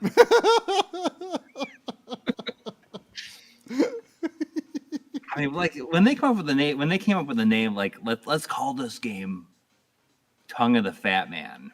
I Like feel like that. What drugs were they on? I feel like it's incredibly inspired, honestly. It is, but it's like it's the kind of inspiration that only comes from drugs. Tongue of the Fat Man. It's a one-on-one fighter. Tongue of the Fat Man. Can we get some Sandy? We can get some Sandy. Sandy is right here. Oh, yeah. Yeah, Sandy feels better today than she felt on Friday. Yeah, she's clean. Yeah, Friday wasn't a very good day, was it, Sandy? No. I think is that gonna do it?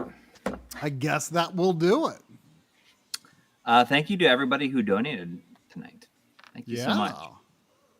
And I hope everyone has a great week. You know, it's Monday again tomorrow. You know, you got to get out there and think. Get ready to kick butt. Words to live by. Yep. All right. Good night, everybody. Good night, everybody. Take care.